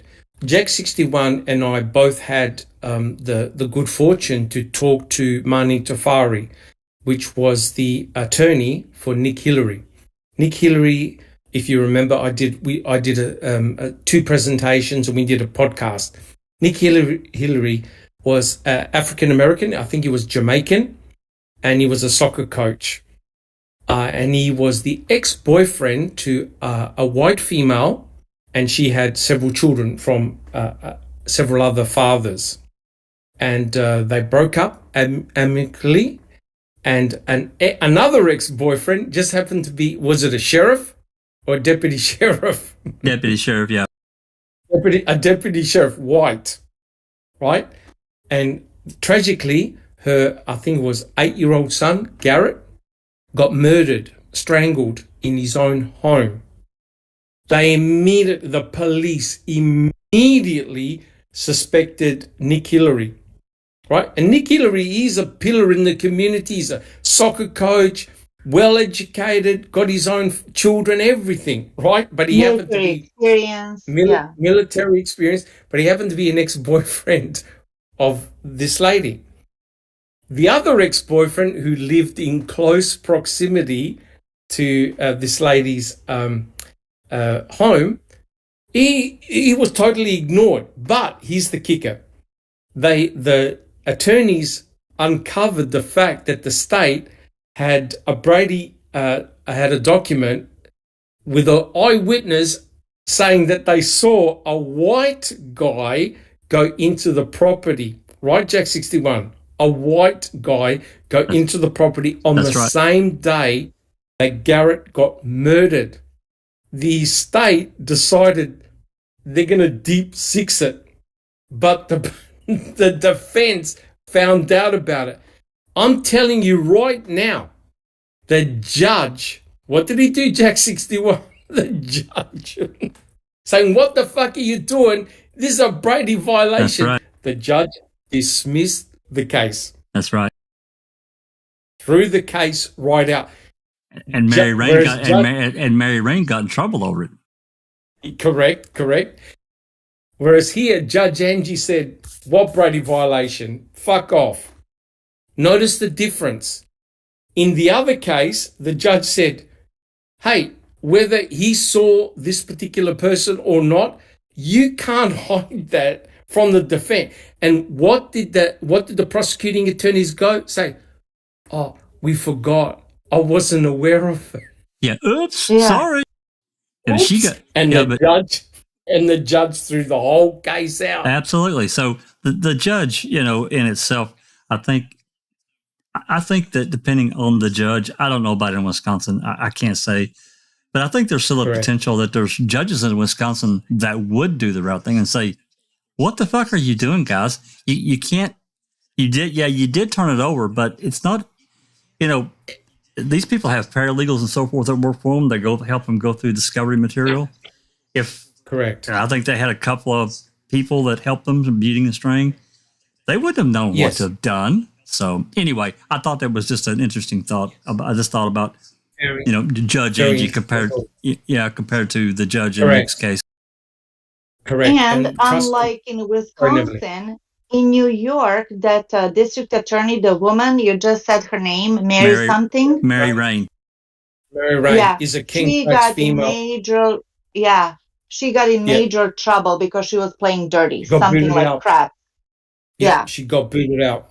Yep, Mary Rain is very much like Ken Kratz, same mold. Alice. I don't know if I agree with Jack when he says that if it went to another judge in Wisconsin, it might have a different outcome. I honestly don't think so. I think the judges in Wisconsin, because of how polarized this case is, they don't want to admit that they're wrong. Period. They never will. They never will. So, and I mean, I know we've heard Kathleen saying that she doesn't want to take it to federal level, but in my opinion, I think she needs to take it to the federal level or out of the state of Wisconsin, period, and get a completely different judge, because it's just going to keep going back to Sutkiewicz, even though the Court of Appeals told Zellner to do this, and that it's up to that court to sort this out, because of how close she is and everything like that to this case, and anyone that comes that is in that same vicinity, you know what I mean? I don't think it would make a difference. I think it was Mark that actually said in chat a wee while ago, take Stephen's name off that motion, any of the motions or whatever, and just put plaintiff v. the state. Take Stephen's name out of it, and then, maybe only then, would another judge look at it and be like, all right, this plaintiff or defendant or however you want to put it has been unfairly treated, hasn't had a fair trial, and also had ineffective assistance of counsel. And I think it might go somewhere, you know. But while Stephen's name is attached to these motions and court hearings and everything like that, when it comes to suck at this and everything, it's gone nowhere. So I think she needs to try and take it outside Wisconsin. She needs to. Well, I think, and I can't. Yeah, I can't completely disagree with what you're saying, and I get it because they've linked arms and they said, "Screw it, we're not going to admit to anything." Then I think about William Duffin, and he is a Wisconsin. He is a federal magistrate. It is federal level. I agree. The problem with the federal level, of course, it narrows the window. However, you get a brave judge like William Duffin. Yeah, I know, Jack 61, but you're 100% correct. Judge Duffin saw all through the bullshit. He did. But remember what Brad Schimmel did. Oh, shut Brad Schimmel said, and Ken Kratz, well, you know, it didn't go our way. Let's go higher. Let's go higher. Let's keep on going until we get the decision we want. So that's the tragedy. It is. That's very scary. Very scary because of the bravery, actually, of I was going to say Dr. Duffin, of Judge Duffin, who spoke up and saw through, as Dr. Silkman said, look what happened. So what is the answer to all of this, guys? Which avenue should Kathleen take? Because as of now, she's just being barred by one piece of evidence. Yeah. Correct. Well, she brings up everything that she brings up. They dismiss, you know, period. It's done. It's barred. It's procedurally barred. You can't bring that up anymore. I mean, all the decent points that she's brought up in every motion since, 2010 or whatever, for when she took on the case, she has hit all the points that we have seen.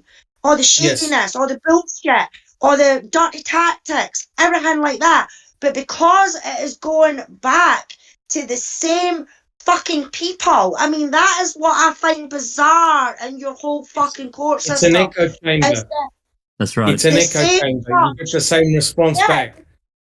Yeah, the same judge that you come back to is the same judge that looks at your appeals. Well, they're not going to turn around and say, oh, wait a wee minute. Oh, look, I missed out this bit. Maybe I should have put that in. Aye, all right.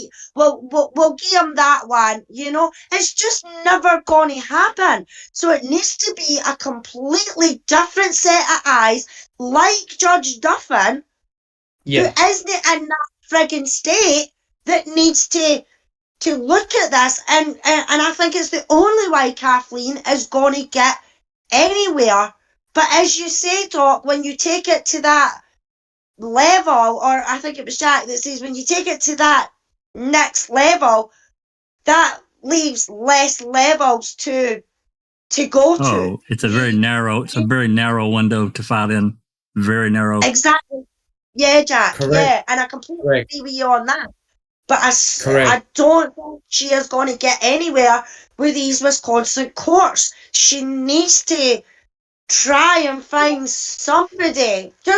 All it'll take is just that one friggin' judge, like Judge Duffin, to see through the bullshit he did. Or that judge in Nick's case.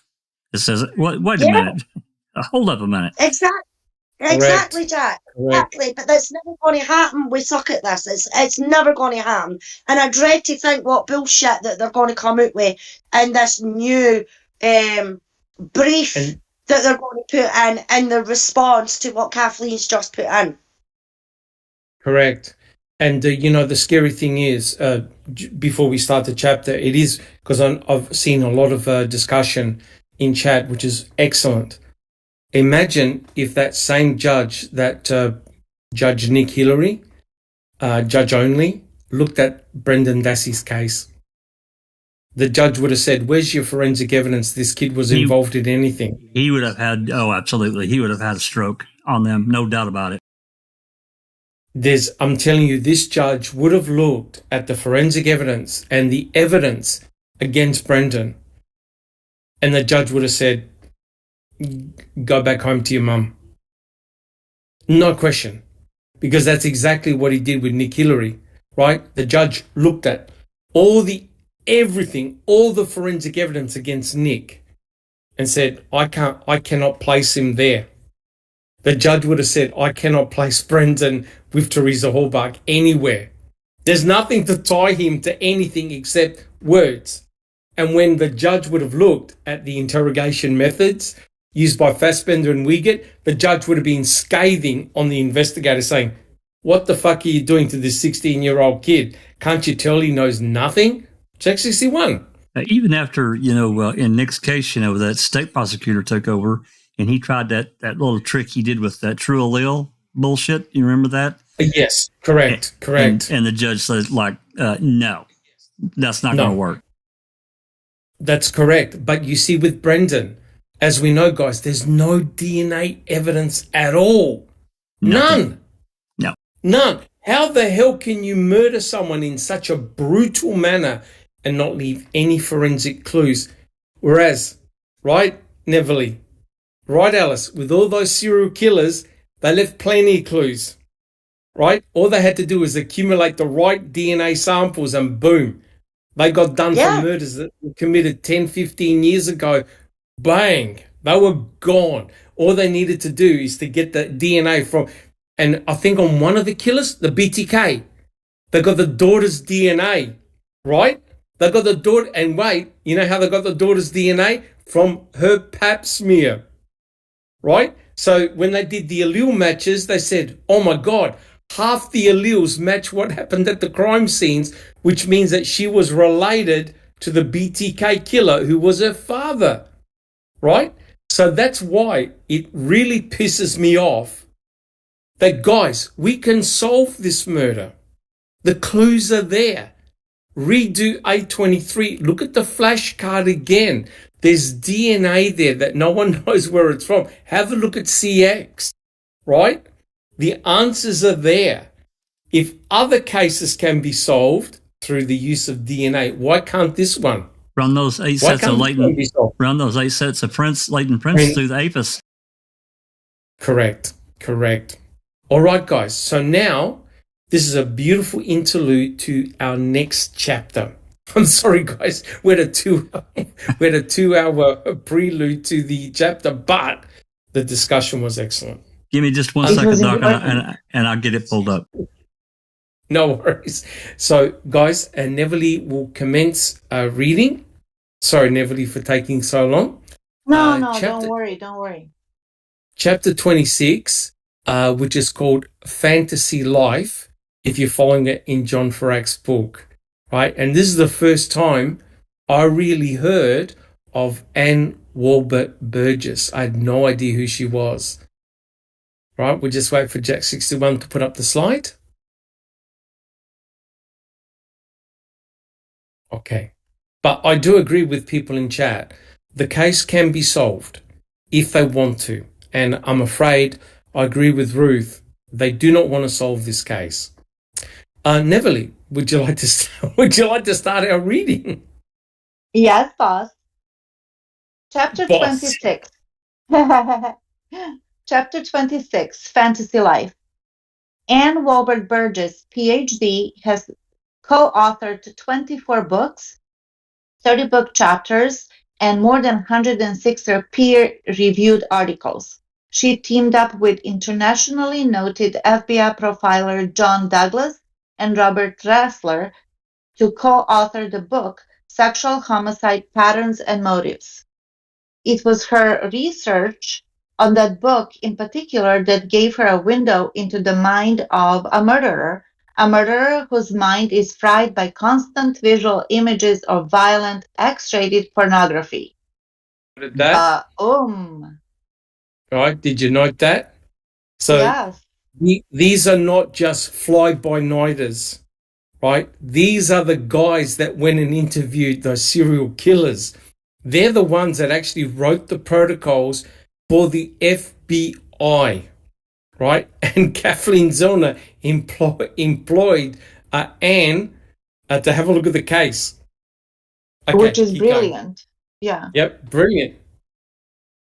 We interviewed 36 sexual murderers, and we concluded that as a group, they had several traits in common. One, they had a long-standing preoccupation and preference for a very active fantasy life.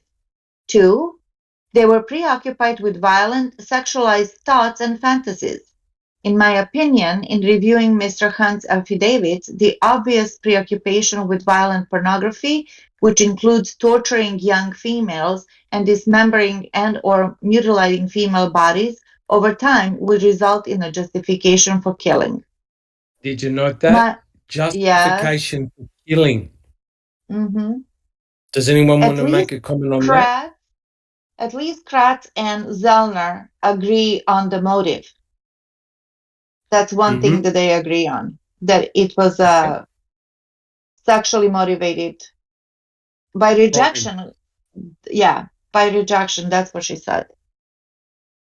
My opinion is based in part upon a review of sexual images contained in the Dassey CD and 7 DVDs, Mr. Greg McCrary's second supplemental affidavit, and Mr. Hunt's analysis of the internet searches, including the timing and frequency of the searches, as well as description of the violent pornographic images. Okay. So guys, these are FBI profilers. And McCrary, I believe, was a FBI retired agent. Is that correct, Jack 61? We talked about Greg McCrary. That's right. Right? So these were heavyweights in the FBI. And they reviewed what was on the Velie CD and the 7 DVDs, and red flags went up. That's the important point. Red flags went up. Neverly. The Dassey computer examination by Mr. Hunt also revealed that Bobby Dassey was untruthful when he testified that he had been asleep on October 31st, 2005 until 2:30 p.m. I also agree with Mr. McCrary that Bobby should have been considered a prime suspect because of his untruthful statements during the investigation, combined with the nature of his internet searches. And this is what we've been talking about the whole time. Bobby being the star witness for the prosecution, lying on the stand with his statement that he woke up, took a quick shower, and went hunting. Yep, and he saw Teresa Hallbach. Yes, yes. Right? And quite clearly, he was on the computer. Right? Now remember, and I 100% agree, because Kelly's made some excellent arguments in chat. Anytime any other person was in the house, you have to disregard those computer searches belonging strictly to Bobby. You cannot. The court, right, Jack 61, the court will just chuck them out. That's right. If there was anybody else in that house apart from Bobby, no show. That's right. No show. Burgess pointed out that 22 search terms described forcing object into female vaginas. 37 search terms described violent accidents and violent car crashes with images of dead bodies.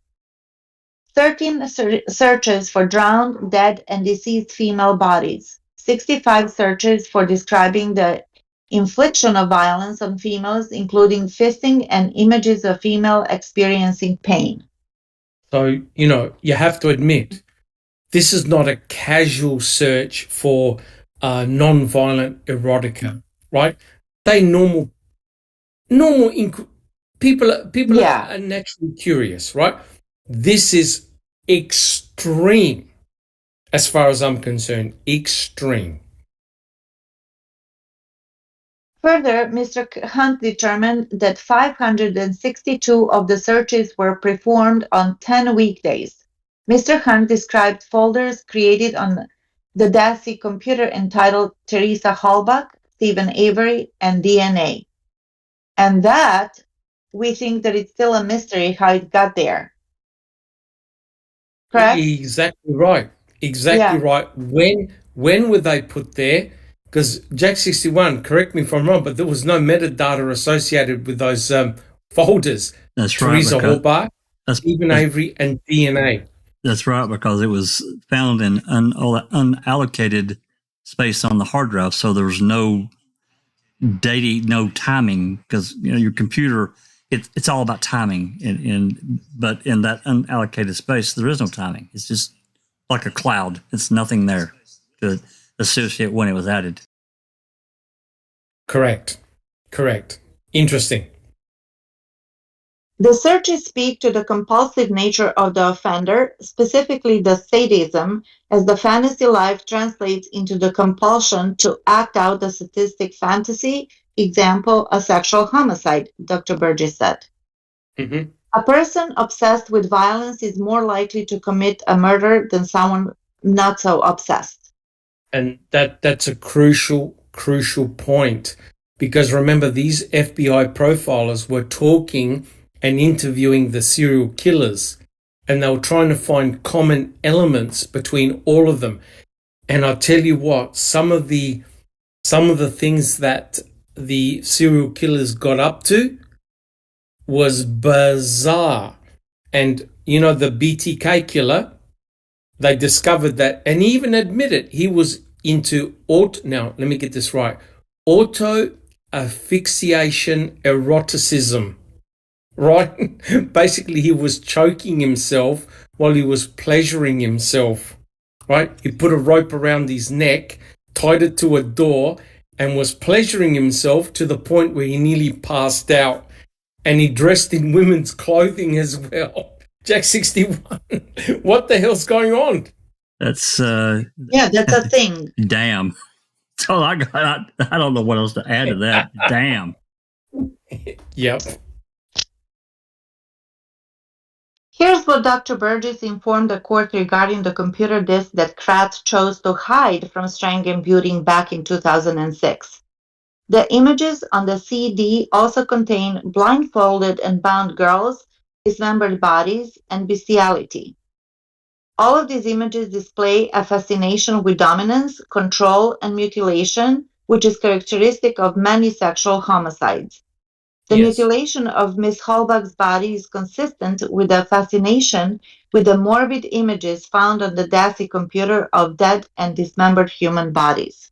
And sorry, Neverly, for interrupting. Guys, imagine if that statement had been read out in 2007 by Strang or Buting at the trial.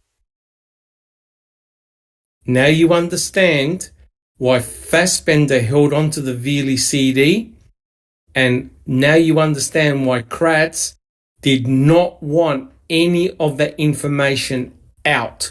Because you could imagine if Buting and Strang did a press conference a la Mr. Kratz and said, hey, guess what we found on this computer?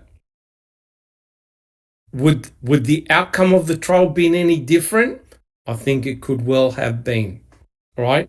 So that goes to show how explosive that material was on the Dassey computer. Because look at what happened to Teresa Halbach, right? Shooting to the head, dismemberment, cremation. You have extreme violence. Then have a look at the images that were found on that computer. They depict extreme violence. And remember, Jack 61, remember, guys, what Fassbender and Wiegert asked Brendan, did you take photographs of her? That's right. Right? Torture porn. Right? That's exactly what it is. Smart films. And they were concerned that Teresa was actually photographed while being tortured and assaulted, which is shocking to believe. And they also harassed Jody Stokowski about the camera. They wanted to get that camera. Multiple times. Mm-hmm. That's correct. 100% correct. So now you know why, guys, this all had to be deep-sixed. And honestly, Judge Angie, you should be ashamed of yourself. Ashamed just to toss it out as it not being a Brady violation when you can clearly see in black and white how damaging and devastating that information would have been. Alice. Kelly in chat says, you have to take it back a minute though, Doc.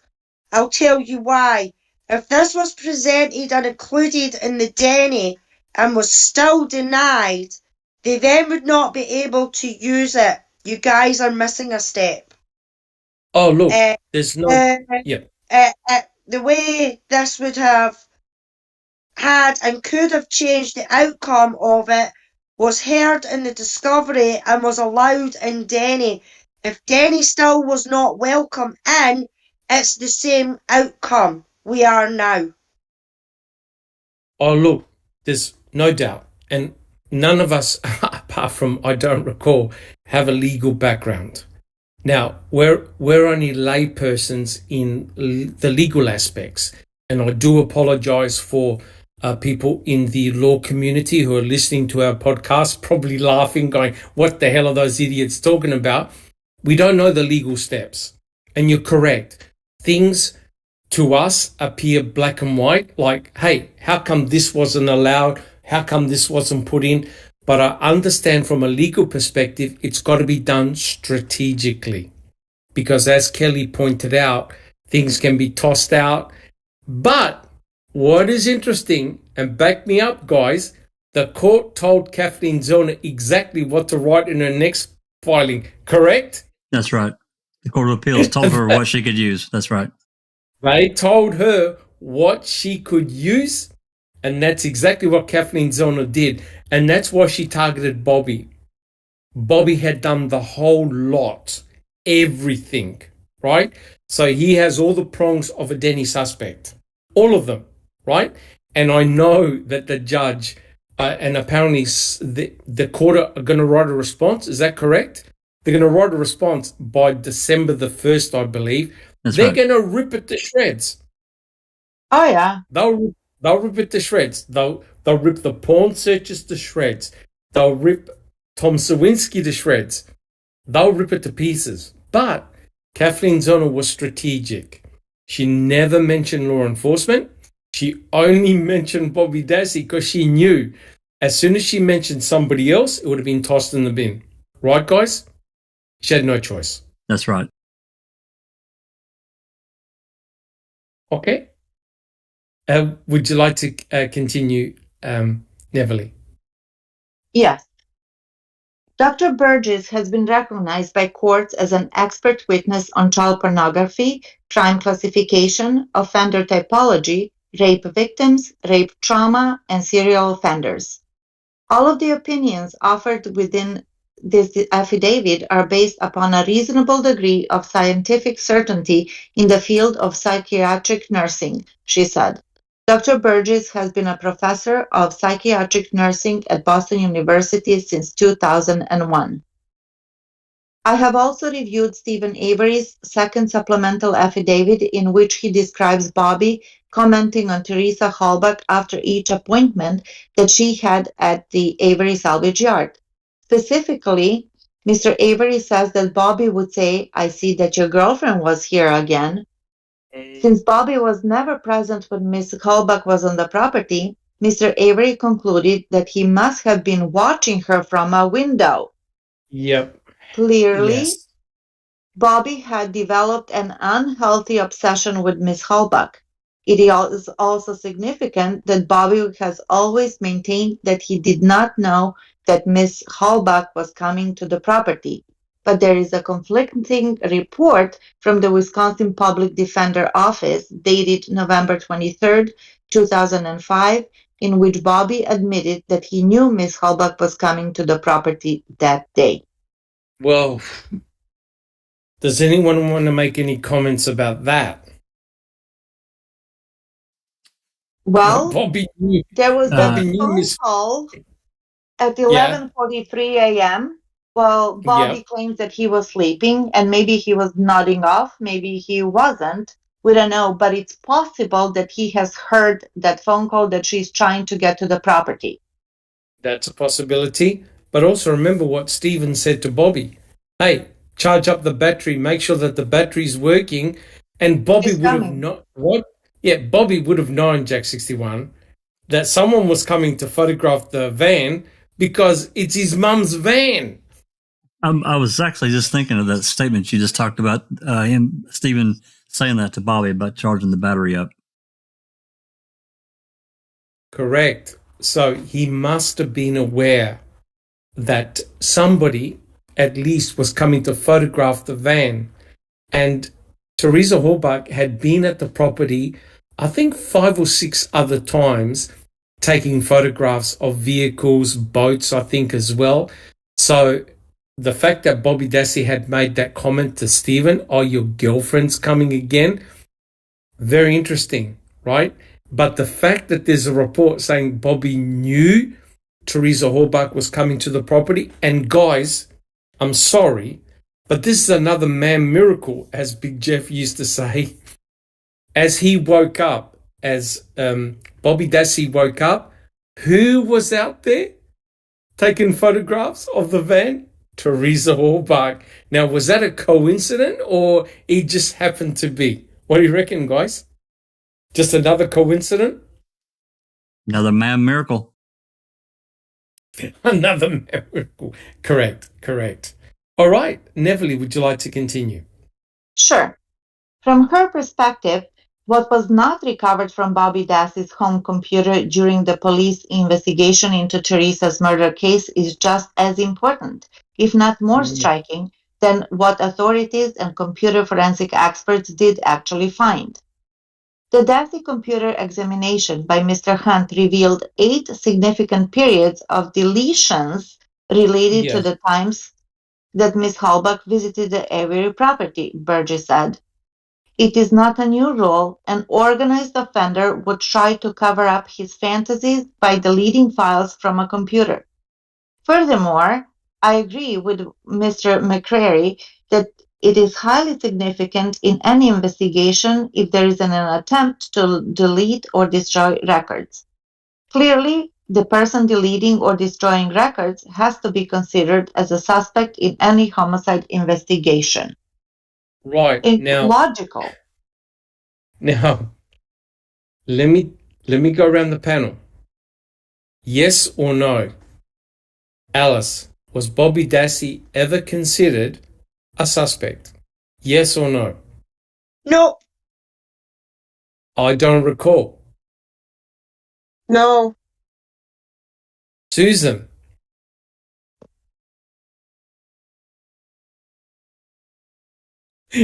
Maybe she stepped away. Yeah. Jack 61. I have to preface my answer, and I apologize. And I know you asked for yes or no.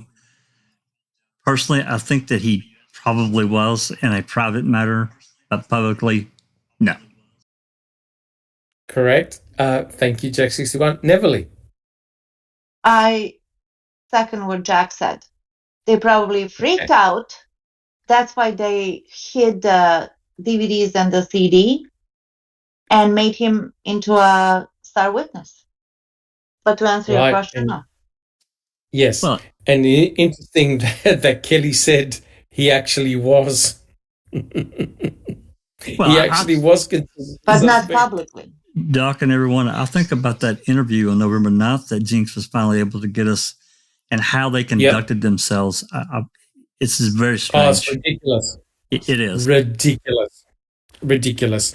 When investigators say, now, we wouldn't go out and plant all this sort of stuff, and Bobby must be thinking, what the fuck are you guys talking about? That's a real weird way of conducting an interview. But here's the kicker. Could the state have presented a theory in which Bobby and Stephen were co-conspirators to murder Teresa Horbach? Yes or no? Did they have enough? Alice, yes or no? Yes, they would have had enough to put them. They've got more evidence on Bobby being a co-conspirator than fucking Brendan ever was. You know what I mean? Correct. So, but the simple fact that Kelly's saying yes, he was, maybe he probably was, but he wasn't in the public. There's no point in saying, "Oh, you're a suspect," and not putting it out in the public, because then he's not a suspect. You know what I mean? So, no, he wasn't a suspect, as far as I'm concerned. Right, but the state could have actually gone through for a co-conspirator, him being a co-conspirator. Yeah, but they just went after Stephen and they roped poor fucking Brendan into it. And as I says, there's more evidence here in this whole case on Bobby than there ever has been on fucking Brendan. So why they chose Brendan, of all people, is fucking disgusting. And they only chose that laddie because of his fucking intellectual difficulties. And they knew that they could fucking pulp him and mold him into anything to say anything and everything that they fucking wanted, i.e. who shot her in the head, Brendan? Oh, he did. Correct. Well, why did you not say that? Because I couldn't think of it. I couldn't think. Would Bobby have said that? Would Bobby have said that? Yeah. If they'd have said that to Bobby, would Bobby have said that? No, Bobby would have been like, who the fuck are you talking to? You know what I mean? You know what? That's correct. But you know what? Bobby Dassey just happened to have the same type of weapon that Stephen did, that they alleged had fired item FL, a .22. The Marlin, same one. Yeah. And I tell you what, if all the cards were on the deck, on the table, they could have easily made Bobby Dassey a co-conspirator. Bobby Dassey only had one alibi witness. Does anyone know who it was? Who Bobby Dassey's alibi witness was? Scott Tadich. Scotty. So potentially, if the state wanted to go after Bobby, he was in huge trouble. Yes, there was no forensic evidence tying him, as we know. If I'm not 100% sure if there is any forensic evidence tying Bobby to the crime, but there was no forensic evidence tying Brendan to the crime either. And that kid's in prison for life. So, put it this way, both Bobby Dassey and Stephen Avery both saw Teresa Halbach alive at the same time, right? So, if the state wanted to make a case that Stephen and Bobby were co-conspirators, they could have easily done it. And here's the kicker. Why didn't they do it? Why? They needed him as a star witness. They needed him as a star witness. Correct. To say that she was last seen walking towards Stephen's truck. Mm-hmm. Well, and to drive that wedge and start that split that they continually did from the beginning, right? Split the family up, turn them against each other. Yes, correct. It's an internal family war. 100% correct. Sorry, Doc. Maz has got a question. She says, was Bobby's gun ever taken and checked? No. Remember the video that we put up? The little short video of the bedroom? There's his gun hanging underneath his photograph. Gun and arrows. I don't believe that gun was ever tested. In fact, I don't even think Stephen Avery's gun, they found no prints, they found no blood. No, it wasn't tested for prints, but they found no blood. They found no evidence that Stephen had fired that particular rifle, but they connected item FL to that rifle, right? But Barb had the same rifle. Bobby had the same rifle, that .22 Marlin. There were probably millions of them in America, right? So, no, I don't believe they tested Bobby Dassey's rifle. They never considered him as a true suspect. Some people may have raised their eyebrows, but I'm telling you right now, had that Velie CD analysis been done in 2007 and the defense had that information, it would have been very uncomfortable. Very uncomfortable. All right, Neverly, would you like to continue reading? Yes, while we're talking about this, Bobby, was he ever considered a suspect or whatnot? Look, the way I see it, it's very clear. We all see it. They wanted fucking Stephen and nobody but Stephen. So Stephen was the only one with the lawsuit, civil suit. Yes, and the words of Fassbender will always resonate in my head when he was harassing Jody, him and Wiegert. Do you remember, guys? At one point, they were trying really hard. Well, was he rude to you? Did he force you? Did he do this? Did he do that? And she was like, nope, nope, nope. Everything was fine. Everything was fine. No indication of any issues between Stephen and Jody. And she really did a great job. They wouldn't accept it, though. And they wouldn't accept it. And at one point, Fassbender said, frankly, we need you to help us put Stephen away. Correct. Boom. Correct. 100% correct. Now, look, guys, we can't be And naive. They went in with a plan. They went in with a plan and they executed that plan, right? Remember what we get. Remember what Kratz wrote in his book. Weegett went to his office, knocked on his door and says, guess where the last place that Teresa Halbach was? Right? At Stephen Avery's place. And that's November the 3rd. They've already mentioned Stephen. Jack 61. Yeah, think about talking about Jody. Think about this, guys. Well, then, I don't know. I'd have to look at the time. We don't have the actual interview. We might even actually have the time, but I'm going to guess within 4 or 5 hours, they isolated Jody at the Manitowoc County Jail and sent Officer Bessler and whoever the hell else went down there and interviewed her. We don't have a report. We don't have an audio. But they were talking to her within a few hours of that rat being found. They went after her. Correct. 100% correct. Because they wanted to find out whether Stephen had told her any information or any murderous intent or whether he was cooking up a plan. Right? That's what they were trying to get at. And also they were trying to paint Stephen as a sexual predator monster. Right? Remember all the inappropriate questions I asked Jody? Oh, my God. Right? I'm thinking to myself, this is Ken Kratz all over again. But that's the angle they went with. But, guys, notice, here in this chapter, we've got actual FBI profilers. We've actually got someone with a massive amount of experience, right? Ann Burgess, McCrary, all looking at the stuff that came out of the Dassey computer and they're going, oh my God, this is some weird fucked up shit, right?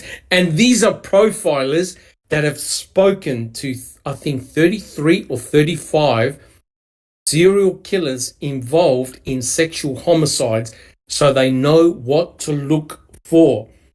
And if these guys have seen red flags, I'm telling you right now, that for me is significant, guys. That's significant. And that's why I said, Doc, at minimum, even if nothing was done, I'm talking about any kind of serious investigation. When Fassbender, when Velie created that report, he's going through and he's seeing all this stuff, and he didn't pick up the fucking phone and say, there's some weird shit going on here, guys. You need to go check it out. And then when he actually gets that CD on May 11th, 2006, and they don't do shit. They don't do anything. Oh. That's a real, I mean, they have to be looking at this guy. He's a state agent, a veteran state agent, and he doesn't do a damn thing. Correct, but even worse, Jack 61. Fassbender was an officer involved in, remember, sexual predators on the internet? That's right. And educating parents what to look for. And here were all the red flags, all in one computer hard drive, and nothing was said. They said nothing of evidentiary value. Bestiality, bodies with no heads, torture porn, nothing of evidentiary value. And then Kratz makes a song and dance in the courtroom of the horrendous nature of what happened to Teresa, right? Shooting, stabbing, cutting, dismemberment, cremation.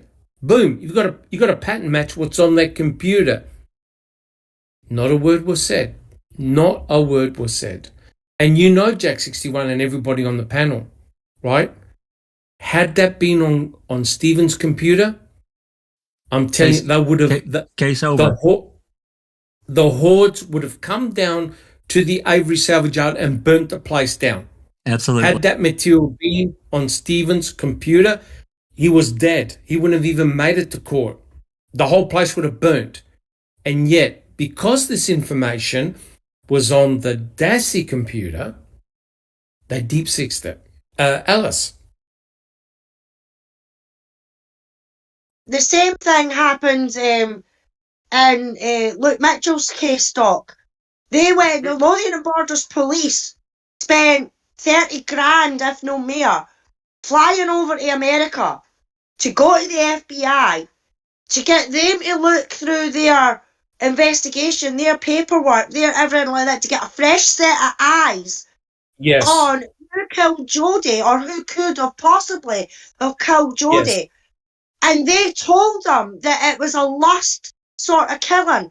But because the FBI's narrative didn't fit Lothian and Borders Police's narrative of it being a 14-year-old child that did this horrific murder, then they just dismissed it. And that's exactly what they've done with this computer and everything like that. They have just dismissed these horrific images and searches and everything like that just to be able to get fucking Stephen Avery.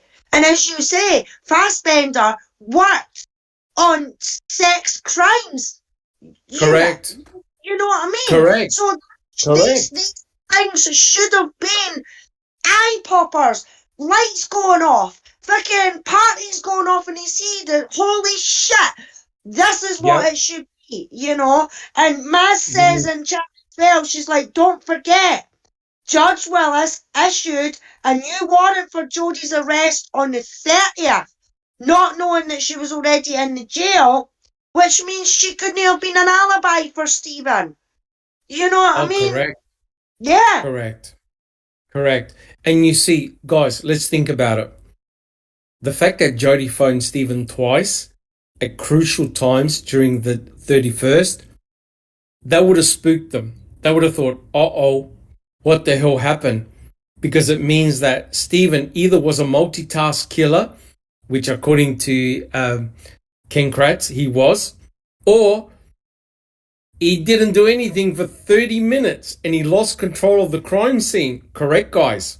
Because he was talking to Jodie. 2 lots of 15 minutes. And Jodie said, I didn't note anything strange, different. I talk to Stephen all the time. I didn't notice any stress or strain, nothing. So that's why Kratz had to label Stephen a psychopath. Because who in the hell could butcher another person and yet calmly talk to a fiance as though nothing has happened? Right? So Kratz was running out of ideas on how to label this crime. Right? And he didn't want to know about the Velie CD and what was on it because it would have destroyed the state's thinking. And I agree with Kelly. There's another story going on here, guys. There's another story. Absolutely. Right? And one more thing to add in, and I don't know if they could have. I don't know how they could have got this into trial, but for Beauty and Strange not to have played those 2 phone calls between Stephen and Jodie on October 31st, I think was a real shame, a real missed opportunity, right? It is very, very much so. Look, Strang and Buting, they're under a lot of pressure and they did a really fantastic job. They needed somebody else in there to help out. Someone who was aggressive, right? Like a Rosemary Scapicchio. Absolutely. I was thinking of her. Someone who'll take no bullshit. She took on the entire Boston police and uncovered unprecedented corruption in the Boston police force. They were covering up for that commander, right, that got shot, and he was doing inappropriate activity in his car. That's right. Outside the shop, right? And like they covered the whole thing up. And the more she dug, the worse it got. And they dropped all charges because they knew that if Scapicchio kept on digging deeper, all hell would have broken loose. That's exactly, guys, back me up. That's exactly what Stephen's civil suit was going to do. That's right. It was going to open up the MTSO like nothing else. Scary. All the skeletons in the cupboard or the safe were all going to come out one way. And all you needed was Jean Couchet to rat on his former boss. That's it. Party over, guys. Party over. So That's now right. now you can see why they had to stop that civil suit at all costs. So don't give me that bullshit that the MTSO didn't have a motive to shut Stephen up. Right? What did Peterson say? It would have been easier just to kill him. Right? And unfortunately, that's the truth. And they might have been better off. I mean, look at where we're at. And that, correct. They may be looking back down and thinking, damn, why didn't we? Yeah, correct. 100% correct. All right. Neverly, would you like to read? We could do a few more pages. Guys, everyone happy with that? Because we've had a very extensive discussion, which has been awesome. Yeah, let's go for it, guys. Well, first of all, guys, this is a very good time. This is a forewarning for you to take Xanax, take a shot of something, light a cigarette, because this is going to be triggering us left and right. Yeah. Well, we're putting up a picture of Ken Kratz. Yes. I don't know if I'll put that damn picture back up, guys. I've done it twice now, so. Do not. Okay. During the closing arguments in front of the jurors from Manitowoc County, Kratz told them, "We could start with a moment of the visual or with the image of that man, Stephen Avery, standing outside of a big bonfire with flames over the roof, or at least over the garage roof, and the silhouette of Stephen Avery with the bonfire in the background and the observations made by some witnesses. Can you all picture that? Can you picture that as a moment in time? And that moment, by the way, although dramatic and although important, should tell the whole story," Kratz told jurors at the end of the 5-week-long trial. Oh my God. That's bad. That's bad. Should tell the whole story. What the fuck are you, pardon my French, what the fuck are you talking about? His whole story, the way he wants to tell it. Bullshit. Yes, of course. Yes. But the question is, who's talking fantasy? That's exactly right. Prosecutor. That's right. The lead prosecutor is talking fantasy. And look how easily it rolls off of the tip of his tongue. Yep. That moment of Stephen Avery after the murder was committed, of Stephen Avery attending the fire, of Stephen Avery disposing and or mutilating the body of 25-year-old Teresa Halbach. That would be a good place to start. But I'm not going to start there. I'm going to start somewhere else. I'm going to start with the Toyota RAV4. The Toyota RAV4, which was owned by Teresa Halbach, which was discovered on the 5th of November at the Avery salvage property. Because the discovery of that RAV4, the discovery of Teresa Halbach's vehicle, changed the course of not only this case, but the clues and the secrets found in that vehicle changed the lives of everybody in this room. Look around, everybody. The clues found in that vehicle on the 5th of November changed everybody's life, yours included. Your lives will never be the same. Ours won't. Families won't. That moment is particularly important, and that is where we're going to begin. Damn. That was vintage Kratz. Yep. Well, I reckon this is almost a good time to stop the podcast, because I've thrown up already twice on my floor. Well, let's be clear about what they didn't admit openly. We found out here 7 months ago now of what they did find in the back of that damn RAV, a blunt and bloody instrument that disappeared. How would that have changed and opened up in court? Correct. And also the bones that were found at Cuss Road. Okay? That's right. Which was written by them. Yeah, the one that's by That's correct. And notice there's no mention of Brendan Dassey either. Right? There's all the work of one man pointing to one man, right? And so the FBI profilers are looking at all this stuff and must have said, guys, you got the wrong guy. You have got the wrong guy. You're barking up the wrong tree. There's something not right here. But Kratz has to keep away anything pointing to somebody else, right? He has to put all the focus on Stephen Avery, right? And notice what Kratz said, the big fire, enter Scott Tadich. And remember what Scott Tadich said, Neverly? The fire was over the roof. As big as the garage, yes. As big as the garage. That was the third time. It just kept growing and growing. And the fire... So why lie? The fire kept on getting... Because you know why he has to lie. He has to lie because the spotlight of suspicion can easily go on him and on Bobby Dassey. So hence, if the court is giving him if the prosecuting team is giving him a way out, of course he's going to agree with them, right? He's going to say, how big do you want this fire to be? 3 feet, 5 feet, 10 feet? No problems. Where was I? I was visiting my mother. Where did you go? I went hunting. But why didn't you go hunting near your property? Oh, I wanted to go hunting somewhere else.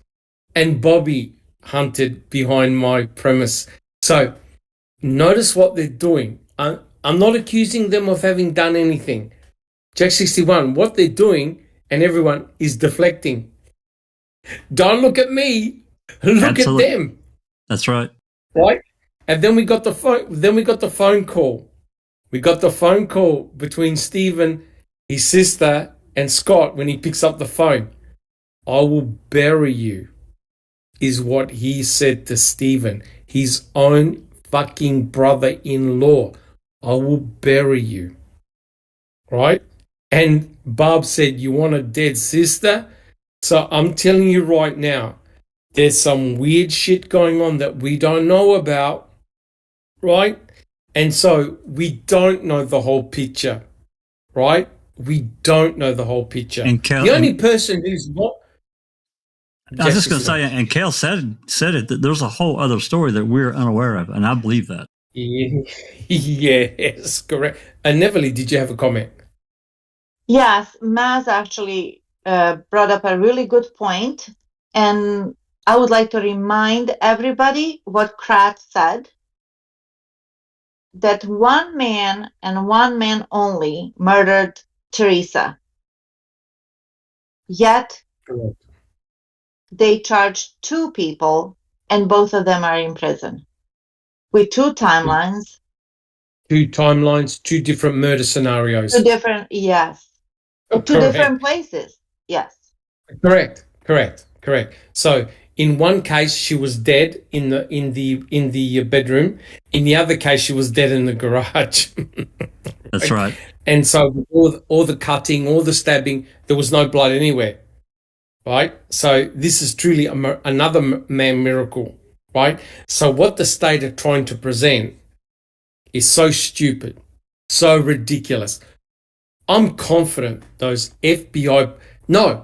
I'm confident that those serial killers, had they had the opportunity to read into this case, they would have laughed their bloody heads off, right, Jack 61?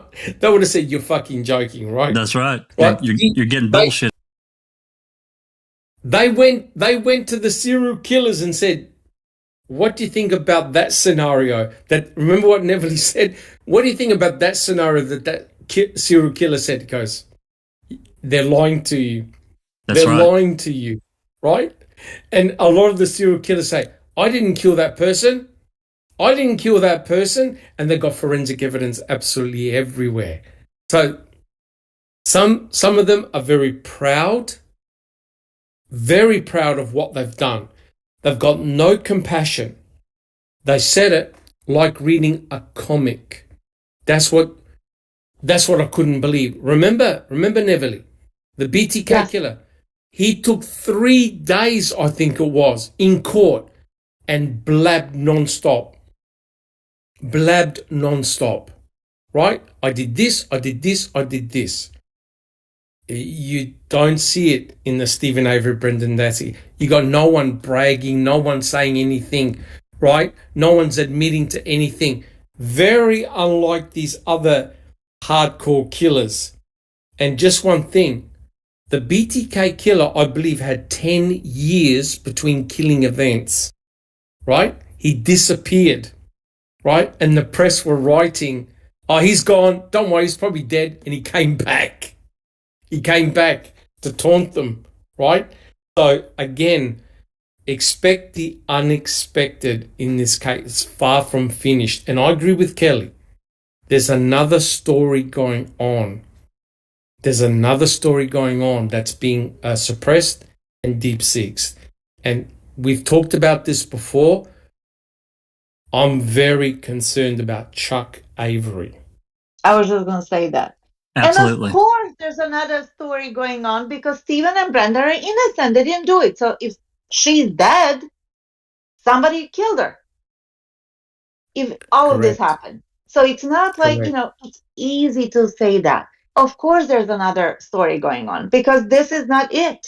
This is not it. Right. And good. Sorry, Neverly. No, it's okay. What you read out is the most important passage so far, the RAV4.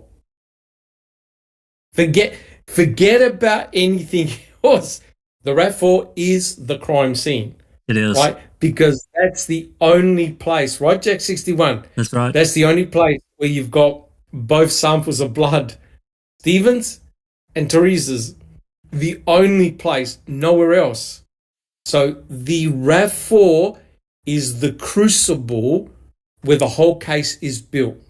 And some unknowns. Right? So, and some unknowns that we may never know. Fingerprints, A23, the flash card, and there could well be other DNA samples that Cohen never processed. That's right. So the RAV4 is the thing that we need to focus on, right? Doesn't matter whether there's 2 or 3 RAV4s. That's the RAV4 that Pam of God found. That's the RAV4 that took to the crime lab. That's the RAV4 you need to spend your time on. Now, the question is, no one saw Stephen in that RAV4. But if you're a judge and you're a juror, you say, wait a minute, what's your blood doing in there? You were in there. Party over. And that's how easy it is to frame somebody. Lots of implications, lots of empty talk with, breadcrumbing and just like alluding that something happened. And it was bought because, they couldn't bring the Danny. 100% correct. And like I said, which would raise a reasonable doubt, and they didn't want that at all. They wanted Stephen. Correct. And I believe that information on the computer would have raised a lot of reasonable doubt.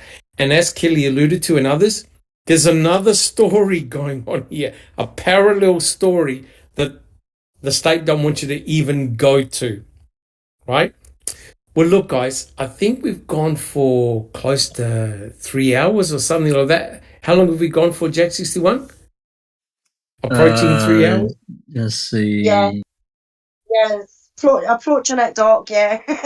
Yeah, we are. We're approaching the 3 hour mark.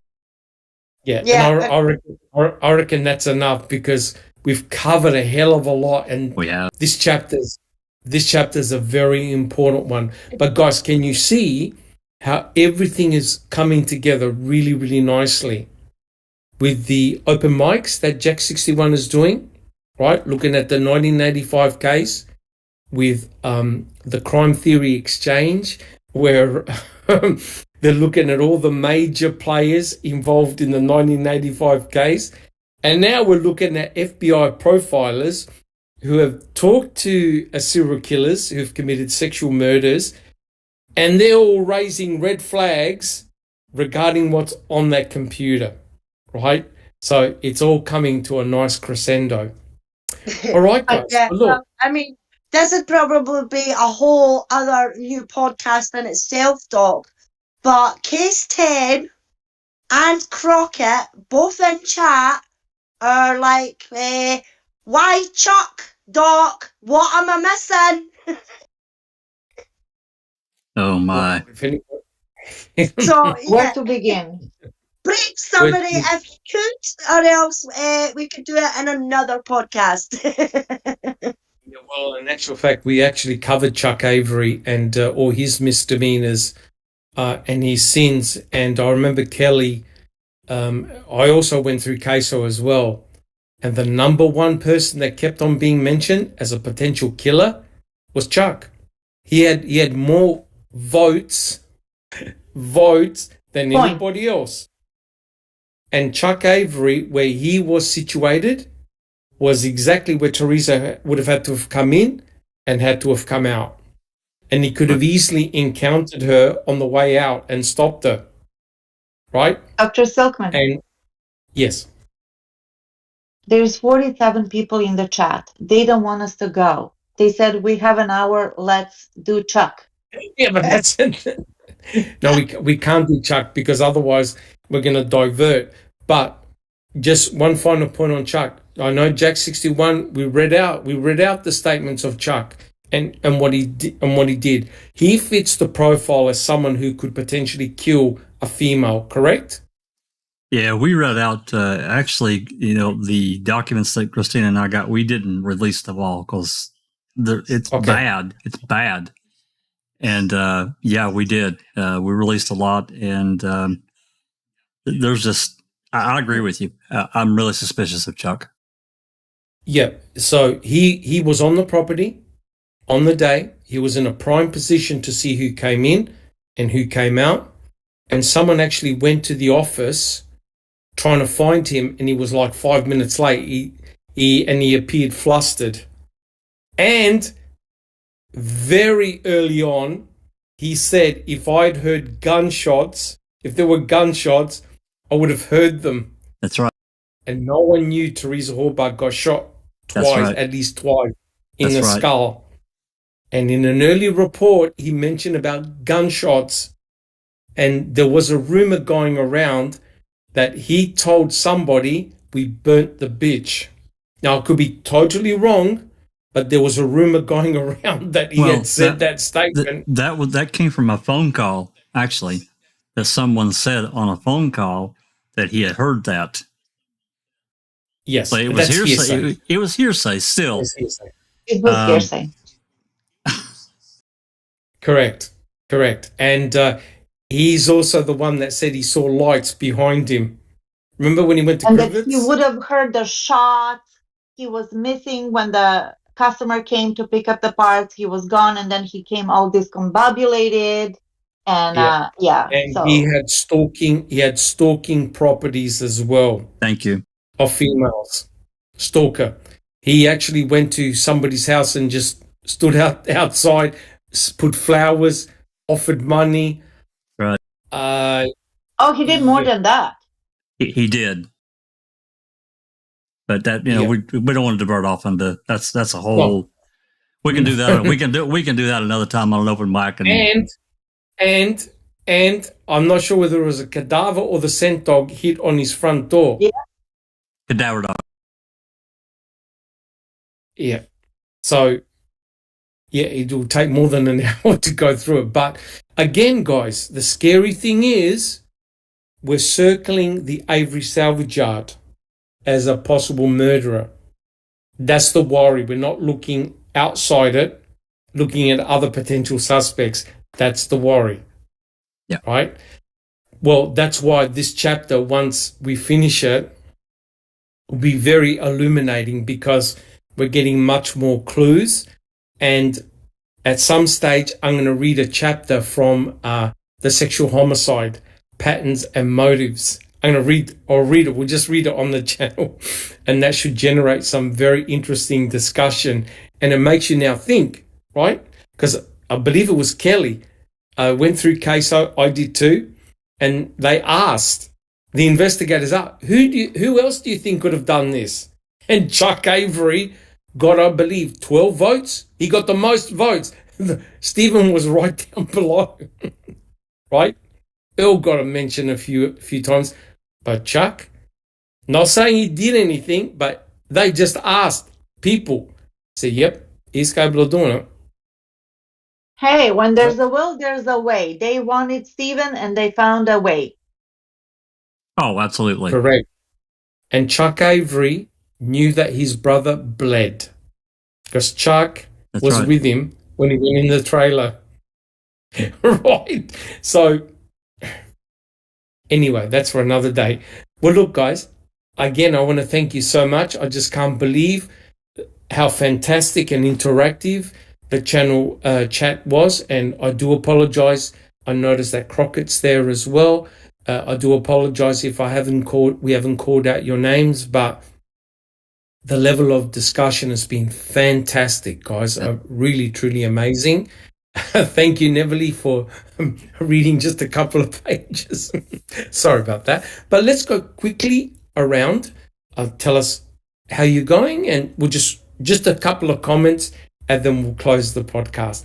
Jack 61, how about yourself? So, doing staying busy, and a couple of quick mentions that I've told others about. From this last open records request, I started going through the Jody jail calls, not the visits, the jail calls, a separate thing, because I requested multiple CDs of her phone calls that we don't have. So I started going through them, and they're labeled Jody jail calls, but they're Stephen. And actually, one of them is the third one on there, and this is on 12/9. It was Debbie, and oh my God, Debbie, yeah, we got the call. We've got, but see, here's the thing: we've got all these calls already under Stevens in the playlist. Right. So what the hell did they send me? So anyway, that's jumbled mess. Well, I don't know how these could be labeled as Jody's calls, because she's not been on any of them so far. I'm going to continue to go through them. That's another story. And then, just like it was Brandon's computer. Yeah, right. And tomorrow, I don't say this from an ego thing, because this has been a group team effort. Tomorrow marks number 100 of the open mic. Cheapers. Yeah, it'll be number 100. Yeah, I mean, you haven't lost your sanity yet. Well, you haven't lost your sanity yet. Some days you just never know what you're going to get here.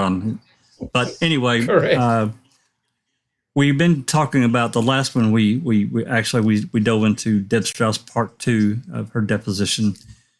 Big Jeff is away. He won't be back until sometime this week. So he wants to be a part of that. So I've intentionally delayed that until next week. But we've got a few Colburn documents.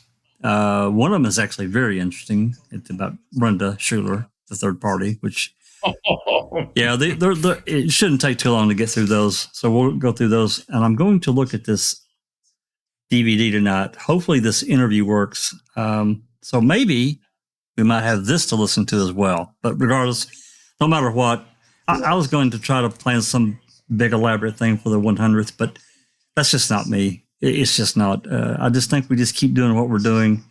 I will extend an invite. Yeah, I extend an invitation to anyone that's been on the open mic that wishes to come and talk. We welcome you. Cad and the other mods have put in the link to Discord. Please come be a part of it, and because this is a group thing, this is a team thing. It's not just when this idea got introduced long ago by Linda, and there was some discussion. There was a lot of discussion, and it's like, yeah, Jack, you should do this podcast. And here we are. So, right, it's been a really good thing. It's been a good thing. Oh, no question. That multi-approach by different members from the Foul Play team has been excellent, because no one person that can do everything. That's right.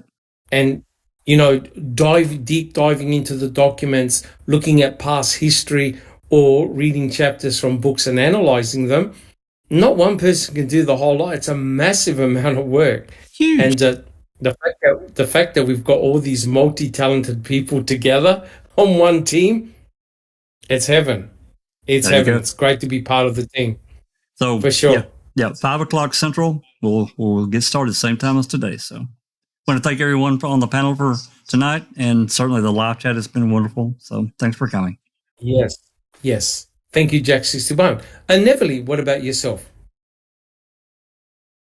Well, actually, enjoying being here, talking about it, spending some time on discussions with you, Dr. Silkman. You do think differently, and I love how you explain everything, so it's crystal clear to everybody of what's going on. So that's much appreciated. The panel is awesome, and I can't believe the discussions that are going in the chat. It's like soon enough we'll have to put it on the slow chat mode, because this is going just yeah. And I just want to make sure that everybody understands, everybody knows who our super mods are. They're Dark Side of the Moon and Catnet. They're always here. They answer your questions. They pull up the links, and that's so helpful. And we appreciate them. 100%. 100%. Correct. Thank you very much, Velie. Alice, how about yourself? Yeah, everything's going fine, Doc. It'll be just for the UK peeps that are still here. It will be 10 p.m. for us tomorrow because our clocks go back in 10 minutes. So it will be 10 o'clock for us tomorrow night for open mic. What time is it where you are? What time is it where you are, Alice? It's 10 to 2 in the morning right now, but our clocks go back at 2 o'clock, so they go back an hour, so it's going to be 1 o'clock. So no complaining then, Alice? No. So it'll be, if we stay at this time, it'll be 10 o'clock UK time for Reading with the Crew and open mic, just so that the UK viewers can keep up. Also tomorrow at 4 p.m. UK time, which I think is maybe in the morning, sometime in the morning, late at morning for yous in America, Dr. Sandra Lean is going to be doing a new video on Luke, with updates and everything like that. There was an article out not that long ago about the 122 pieces of evidence in Luke's case that hasn't even been tested for DNA or anything like that. So hopefully something like that will get mentioned. But that's on Dr. Sandra Lean's channel tomorrow at 4 p.m. UK time. Once I get the link in that for it, it's not up yet, but once I get the link in that for it, I will post it in Luke and Jodie's room on our Discord, and obviously I'll tweet it and everything like that. So hopefully that all goes good. If you give me a wee second, Maz, I will put Dr. Sandra Lean's channel in the chat. There isn't a link up there for it yet. I've just seen the notifications for it on Twitter and on Facebook, so I will put a link into her channel so that you can subscribe to the channel, and hopefully you'll get a notification for that. If not, just check the Luke and Jodie room on the Discord, Foul Plays Discord, and there should be something in there for tomorrow. Thanks, Doc. Awesome. And speaking of DNA, Velie, I think you put up some document on Discord about how a guy who was in prison for nearly 38 years, an African-American, was exonerated because it wasn't his DNA at the murder site. In California. Yep. Yeah. And they didn't want that DNA tested. They didn't want that DNA tested. They did not want it. Yeah, exactly. Yeah. Unbelievable. Absolutely. He was in prison, 38 years? Mm-hmm. Practically all his life. Yeah, and he's lucky that he got very extreme. We know how hard it is to get exonerated. So he should consider himself lucky for something that he did not even do to begin with. And it matched the DNA of a person who had the exact same MO, right, as what happened to the victim. Wow. Mhm. Truly, truly shocking. Okay. Okay. I don't recall. How about yourself? Well, I've been doing pretty well. It's been slammed at work, but next week is pretty open, so I'm kind of looking forward to that to get caught up. So Awesome. doing well. Thank you so much. I don't recall. Thank you. Susan, are you there? Oh, I'm here. I just apologize for kind of dropping out there. That doesn't sound Well, good. you're getting your butt kicked, so we kind of understand. Yeah, it's coming on hard. So anyway, I enjoyed it. Yeah, good job. Thank you so much. I Thank you so much. listened through it. Thank you so much. Well, look, guys, I'd like to thank everyone on the panel. I'd like to thank everyone in chat for coming along and supporting us. And please, if you enjoyed the podcast, consider subscribing if you haven't, if you're new to the channel, and give us a thumbs up if you enjoyed the podcast. And a big shout out to Jeff Jones. Check out his channel.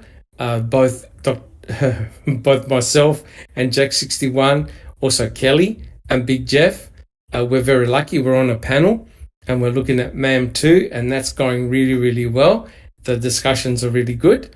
Also, please give Just Rhonda support her channel and her good work that she's doing on the Daniel Holtzall case, and also Becca, who does a lot of work with Brendan as well. So please support them, guys. And hope you have a lovely day, guys. And stay tuned. And we'll be back next week doing it all over again. Thank you so much, guys. Take care. And please share on Twitter, on all the other, on Facebook, wherever you are on your social platforms. Please share, our Discord channel or this episode or whatever you'd like. We would like just to spread the word of what's going on and what we know and what we're learning. So the more the merrier. Thank you so much, Debbie. Alrighty. Thanks, guys. This has been a Foul Play production.